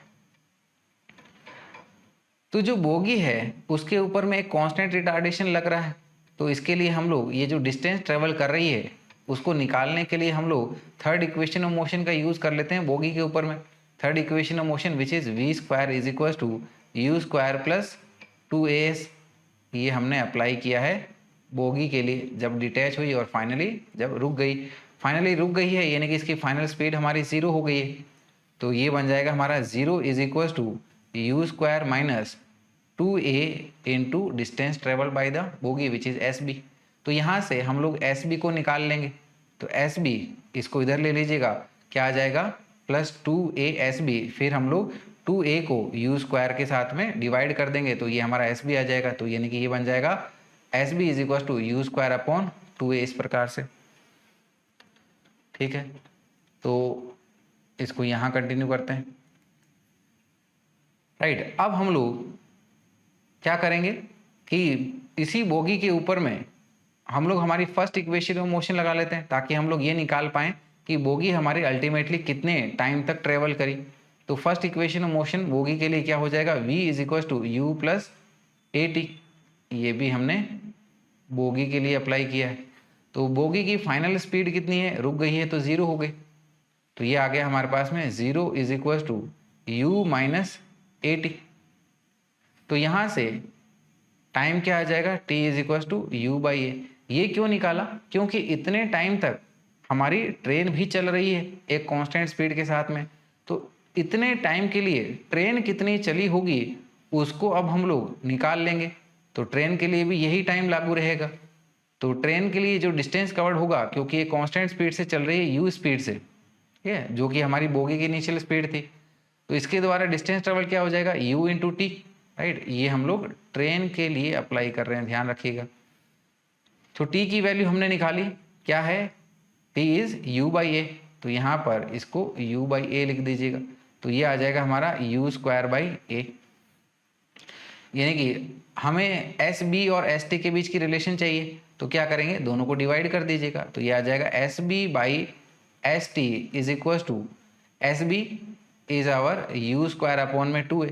ST को डिवाइड कर रहे हैं तो क्या करिएगा, ST का यहाँ पर मल्टीप्लिकेशन में रेसिप्रोकल लिख दीजिएगा। क्या आ जाएगा, a अपॉन में u स्क्वायर। तो यहाँ पर देखिएगा ये u स्क्वायर से u स्क्वायर कट गया, ये a से a कट गया, यानी कि ये सिंपली हमारा क्या आ गया 1/2। यानी कि ट्रेन जो बोगी के कंपैरिजन में डिस्टेंस ट्रेवल करेगी उससे डबल करेगी, या फिर बोगी जो है वो ट्रेन जितना डिस्टेंस ट्रेवल कर रही है उससे हाफ डिस्टेंस ट्रेवल करेगी, राइट। तो क्या कह सकते हैं यहाँ पर, बोथ विल बी इक्वल, नहीं, first will be half of second, बिल्कुल सही बात है कि बोगी जो है ट्रेन की आधी डिस्टेंस ही ट्रेवल करेगी। तो सही आंसर आ जाएगा option B which is first will be half of second, right. बड़ा अच्छा सवाल था। चलेंगे अगले सवाल पे आएंगे फिर हम लोग। अगला सवाल क्वेश्चन नंबर 21, देखिए क्या कह रहा है कि ये body moves for a total of 9 second starting from rest with uniform acceleration and then with uniform retardation which is twice the value of acceleration and then stops। तो बोला गया है कि एक जो हमारे पास बॉडी है टोटल 9 सेकंड्स के लिए मूव कर रही है, राइट। और जब वो मूव करना स्टार्ट करी तो उस दौरान पर इसकी इनिशियल वेलोसिटी 0 है, रेस्ट से स्टार्ट कर रही है, और इसके ऊपर में कांस्टेंट एक्सेलरेशन लग रहा है, और कुछ देर के बाद में इसके ऊपर में कांस्टेंट रिटार्डेशन लगता है जो कि एक्सेलरेशन के मैग्नीट्यूड से डबल है, और फिर फाइनली हमारी ये रुक जा रही है। So the duration of uniform acceleration is, कि यूनिफॉर्म एक्सेलरेशन का ड्यूरेशन क्या रहा होगा, ये हमसे पूछा जा रहा है। तो डियर स्टूडेंट्स, यहाँ पर हमारी सिचुएशन को एक बार डायग्राम में, ग्राफ में प्लॉट कर लेते हैं। वेलोसिटी टाइम का अगर हम लोग ग्राफ देखें तो एक्सेलरेशन दोनों टाइम ही हमारा कांस्टेंट है, एक बार हमारा एक्सेलरेशन है, दूसरा रिटार्डेशन है। तो फर्स्ट टाइम पर वेलोसिटी टाइम का ग्राफ हमारा इसकी पॉजिटिव स्लोप बनाएगा, और सेकेंड टाइम पर ये हमारा नेगेटिव स्लोप बनाएगा इस प्रकार से। तो यहाँ पर ये इसकी मैक्सिमम वेलोसिटी आ जाएगी, राइट। ठीक है, तो यहाँ पर देखिएगा, ये एक्सेलरेशन के दौरान पर है ना, ये हमारा मैक्सिमम वेलोसिटी। तो यहाँ पर ये वाला जब वो पूरा एक्सेलरेट कर रहा है, इसका टाइम हम लोग t1 बोल देंगे, और ये वाला टाइम हमारा t1 से t2 से बता देंगे। So this is t1 and this is t2। तो t1 के दौरान पर भी कांस्टेंट एक्सेलरेशन लग रहा है, पॉजिटिव एक्सेलरेशन, जिसकी वजह से इसकी स्पीड बढ़ रही है। तो यहाँ पर क्या करेंगे हम लोग, फर्स्ट इक्वेशन ऑफ मोशन लगा देंगे। फर्स्ट इक्वेशन ऑफ मोशन क्या है, u प्लस ए t1, जिससे हमारे पास में टाइम आ जाएगा कि कितने टाइम तक, ठीक है, ये हमारा यूनिफॉर्म एक्सेलरेशन कर रहा है। तो यहाँ से हम लोग कह सकते हैं कि t1 is equal to v by a आ गया, ठीक है। अब यही सेम हमारी first equation of motion second case के लिए जब उसका रिटार्डेशन हो रहा है उसमें अप्लाई कर देंगे। तो this is v is equal to u plus a2 into t2। तो यहाँ पर हमारे पास में फाइनल वेलोसिटी कितनी है, 0 है, और u जो है पहले केस की जो वेलोसिटी आई थी v, वही हम लोग यहाँ लिख देंगे। तो ये आ जाएगा हमारा v, और एक्सेलरेशन मोशन के अपोजिट डायरेक्शन में रिटार्डेशन हो रहा है तो ऑब्वियसली नेगेटिव आएगा, और सेकंड टाइम वाला जो एक्सेलरेशन है a1 से डबल है, तो यानी कि इसको हम लोग लिख सकते हैं -2a_t2 इस प्रकार से। तो यहाँ से हम लोग t2 निकाल लेंगे, इधर लेके आइएगा, प्लस में आ जाएगा 2a_t2, therefore t2 is equal to v upon में 2a आ जाएगा। सो वी कैन से कि t2 is equal to v upon में 2a मिल जाएगा। और हमें दिया गया है कि टोटल टाइम, ठीक है ना, इस मोशन को 9 सेकंड का लग रहा है, यानी कि हम लोग कह सकते हैं कि t1 plus t2 is equal to 9। t1 और t2 की वैल्यू, ठीक है ना, ये यहाँ पर से सब्स्टिट्यूट कर दीजिएगा इस इक्वेशन में।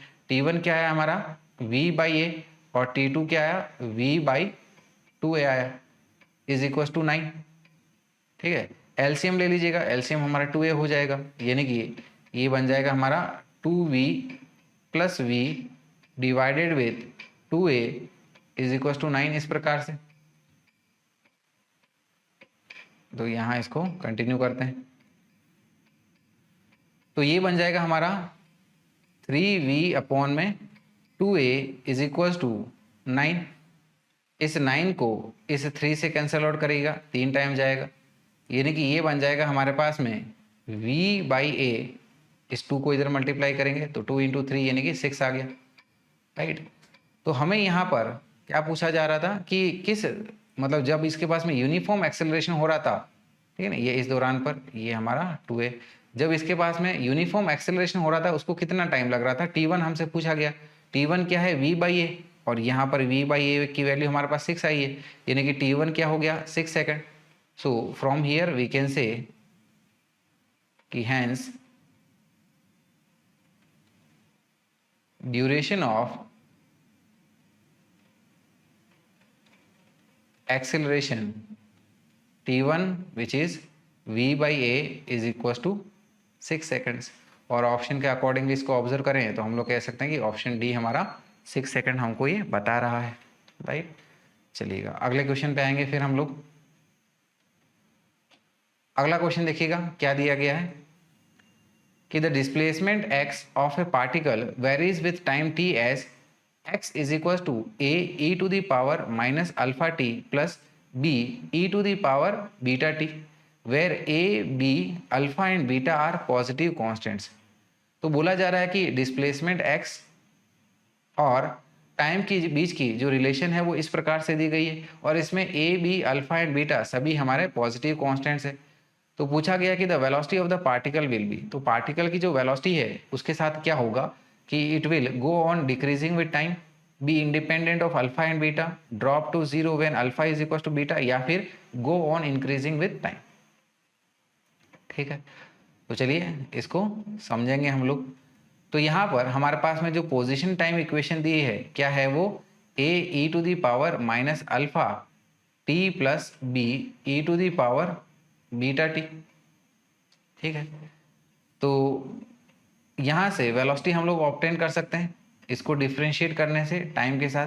That is d x by d t is equal to d by d t of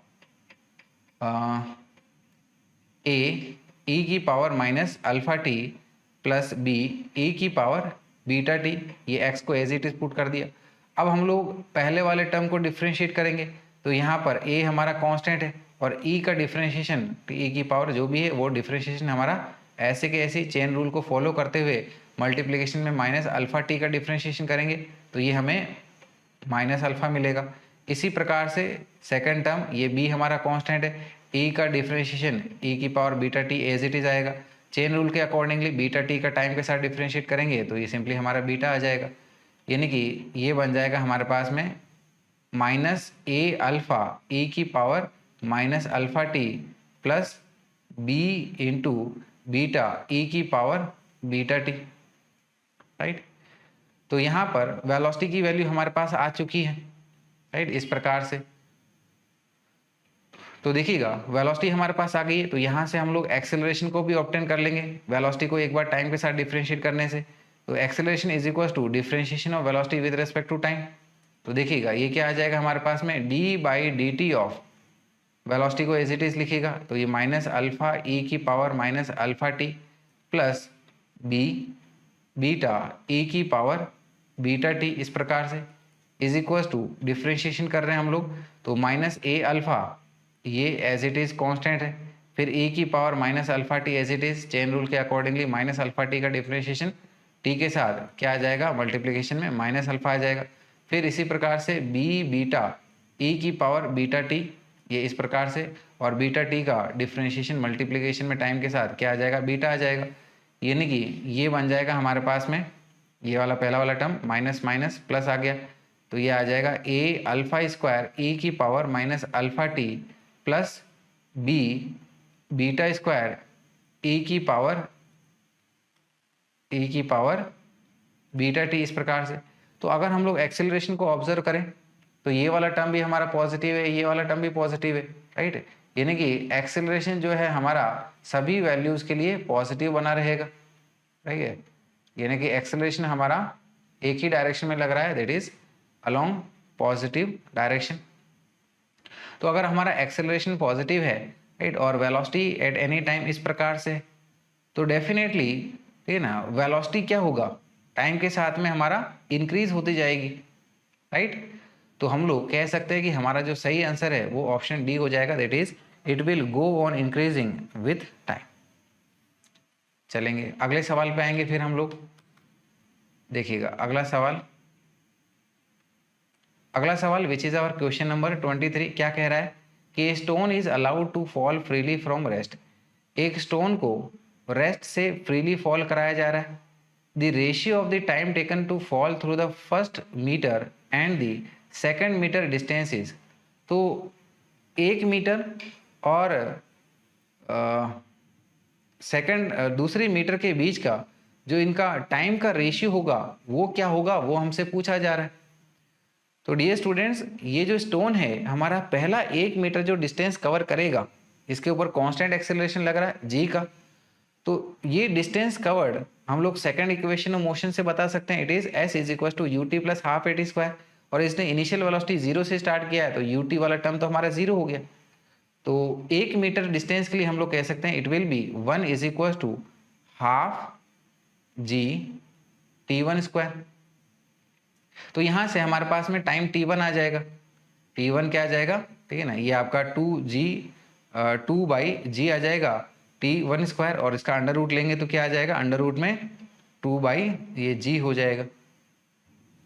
फिर मान लीजिएगा अब वो हमारी 2 मीटर की डिस्टेंस कवर कर रहा है, तो इसी के लिए सेम वही इक्वेशन हम लोग अप्लाई कर लेते हैं। तो ये क्या आ जाएगा, 2 इज इक्वल टू हाफ जी, ठीक है ना। यहाँ पर ये जो टाइम है इसको हम लोग t2 से बता देते हैं, तो ये आ जाएगा हाफ जी t2 स्क्वायर। तो सेम यहाँ से हम लोग t2, ठीक है ना, या फिर इसको क्या करिएगा t मान लीजिएगा। तो यहाँ से हम लोग कह सकते हैं कि t is equal to under root of, ये हमारा आ जाएगा 2 इंटू 2 यानी कि 4/g, इस प्रकार से। तो हमें पहला मीटर और दूसरे मीटर के बीच का टाइम चाहिए, तो दूसरे मीटर के लिए हम लोग पहला वाला क्या है, ये हमारा टोटल 2 मीटर के लिए आ गया। अगले 1 मीटर के लिए क्या करेंगे, टोटल 2 मीटर डिवाइडेड बाई पहला 1 मीटर कर देंगे, तो ये आ जाएगा हमारे पास में दैट इज t2, जो हमें अगले 1 मीटर के लिए चाहिए होगा, क्या आ जाएगा t माइनस t1 कर देंगे, टोटल 2 मीटर माइनस पहला 1 मीटर का टाइम जो है। तो देखिएगा ये क्या आ जाएगा, अंडर रूट में 4/g माइनस में अंडर रूट में 2/g, इस प्रकार से। इसको इधर कंटिन्यू करते हैं, तो यहाँ से ये t2 आ गया हमारे पास में, ये t1 है, तो इनका रेशियो हमें चाहिए। तो t1/t2 क्या बन जाएगा, t1 को लिख लीजिएगा क्या है, अंडर रूट में 2/g, और t2 को नीचे लिख लीजिएगा क्या है, अंडर रूट में 4/g माइनस अंडर रूट में 2/g, इस प्रकार से। तो सबसे पहले तो ये अंडर रूट वाला g कॉमन लेके कैंसिल आउट करिएगा, यानी कि ये टर्म हमारा क्या बन जाएगा, अंडर रूट में 2 अपॉन में √4, यानी कि ये 2 आ गया, माइनस ये हमारा √2 हो गया। ठीक है, अब हम लोग इसको रैशनलाइज कर लेते हैं, तो ये हो जाएगा हमारे पास में √2 अपॉन में 2 माइनस √2 इंटू 2 प्लस √2 अपॉन में 2 प्लस √2, इस तरह से। ठीक है ना, यानी कि बेसिकली हमने 2 प्लस √2 से मल्टीप्लाई और डिवाइड किया है, ताकि ये हमारा a square minus b square की आइडेंटिटी बन जाए। तो देखिएगा यहाँ पर ये न्यूमरेटर बन जाएगा √2 इंटू 2 प्लस √2, इस प्रकार से, डिवाइडेड विथ 2 का स्क्वायर इज 4 माइनस √2 का स्क्वायर इज 2, इस प्रकार से। ठीक है, तो यहाँ से न्यूमरेटर को एज इट इज लिखिएगा, क्या है, √2 इंटू 2 प्लस √2 डिवाइडेड विथ ये 2 है हमारा। तो यहाँ से क्या करिएगा, √2 को और कॉमन निकाल लीजिएगा बाहर, तो ये बन जाएगा 2 इंटू √2 प्लस 1 डिवाइडेड विथ ये 2। तो यहाँ से ये हमारा 2 से 2 कट गया, तो फाइनली क्या आंसर आ जाएगा हमारा रेशियो के लिए, इट इज √2 प्लस 1, यानी कि हमारा सही आंसर हो गया option B, which is √2 plus 1। चलिएगा आगे बढ़ेंगे हम लोग, अगले सवाल पे आएंगे। अगला सवाल विच इज क्वेश्चन नंबर 24। देखिएगा क्या कह रहा है कि amongst the following equation of motion which represents uniformly accelerated motion. तो हमारे पास में जो इक्वेशंस दी गई है उनमें से कौन सी वो इक्वेशन है जो कि यूनिफॉर्म एक्सेलरेटेड मोशन को रिप्रेजेंट करी गई। तो डियर स्टूडेंट्स, अगर हमारे यूनिफॉर्म एक्सेलरेशन मोशन की बात हो रही है, तो यूनिफॉर्म मोशन में, ठीक है ना, पोजीशन और टाइम के बीच की इक्वेशन क्या होती है कि displacement is equal to ut plus half at square, right. तो ठीक है, इसी प्रकार से हम लोग हमारी अप्रोच को आगे बढ़ाते हैं। सो वी कैन से कि फॉर यूनिफॉर्मली एक्सेलरेटेड मोशन, ठीक है ना, डिस्प्लेसमेंट यानी कि change in position which is final position minus initial position is equal to ut plus half at square.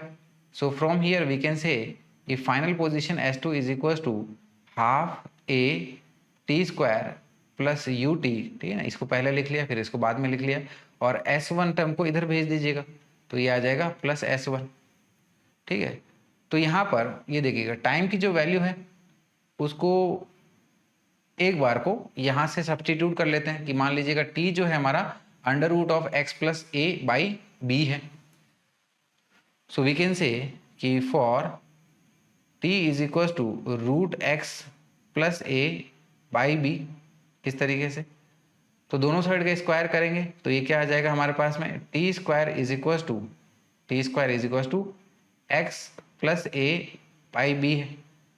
तो ये बी को इधर ले लीजिएगा तो ये क्या आ जाएगा हमारे पास में, t square b is equal to x plus a, और from here we can say x is equal to b t square minus a. अब इसको हम लोग इस इक्वेशन के साथ कंपेयर कर सकते हैं।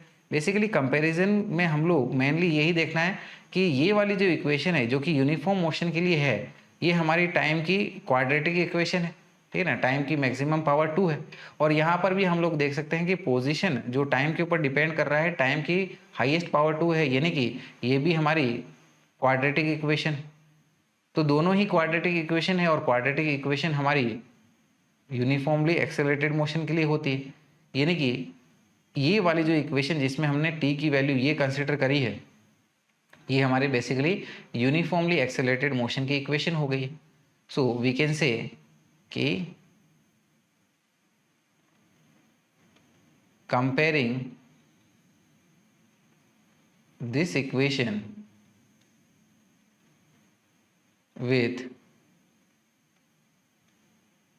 with uniform motion equation, comma, we can say that this equation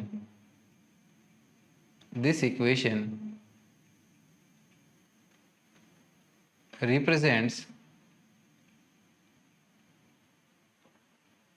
uniformly accelerated motion.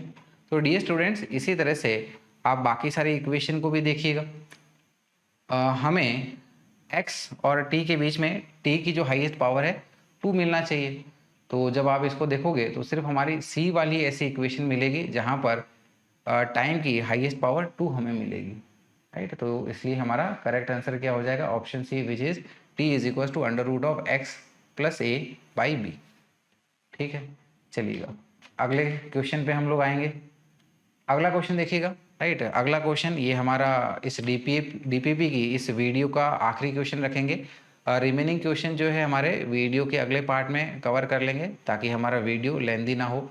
मुझे लगता है ये भी वैसे वीडियो थोड़ा लेंदी हो गया है, I am really sorry for that, लेकिन हमारे जो रिमेनिंग क्वेश्चन है वो डेफिनेटली आपको सेकंड वीडियो में देखने को मिल जाएंगे। चलिए फिर हमारा ये आखिरी क्वेश्चन इस वीडियो के लिए देखते हैं क्या है, which is our question number 25। देखिए क्या कह रहा है कि ये point initially at rest moves along x axis, कि एक पॉइंट है जो कि इनिशियली रेस्ट पे है और वो एक्स एक्सिस के अलोंग मूव कर रहा है। Its acceleration varies with time as a is equal to 6t + 5 metre पर सेकेंड स्क्वायर। तो यहाँ पर एक्सेलरेशन और टाइम के बीच की इक्वेशन हमें इस प्रकार से बताई गई है। So if it starts from origin then the distance covered in 2 second is. अगर ये जो पार्टिकल है ये हमारा ओरिजिन यानी कि x इज इक्वल टू 0 से स्टार्ट करता है, तो बताइएगा ये 2 सेकेंड में कितनी डिस्टेंस कवर कर लेगा। ठीक है, समझते हैं इसको। तो देखिएगा एक्सेलरेशन टाइम हम इक्वेशन हमारे पास में दी है। क्या है ये acceleration time equation, this is a is equal to 6t + 5। Acceleration in terms of time we can say acceleration is differentiation of velocity with respect to time, that is dv by dt is basically 6t + 5। इस dt को इधर भेजिएगा तो ये आ जाएगा हमारे पास में dv is equals to 6t + 5 into dt।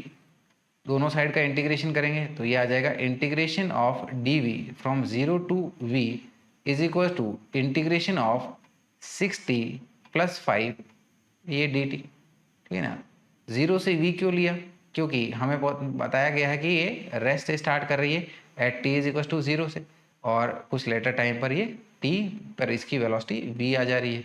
तो इसका हम लोग इंटीग्रेशन करेंगे dv का और लिमिट पुट करेंगे तो इंटीग्रेशन v आ जाएगा लिमिट v - 0, यानी कि ये आ जाएगा हमारा v। इसी प्रकार से इधर वाले टर्म का भी इंटीग्रेशन करेंगे। 6 हमारा कांस्टेंट है, t का इंटीग्रेशन t के साथ t² / 2 आ जाएगा।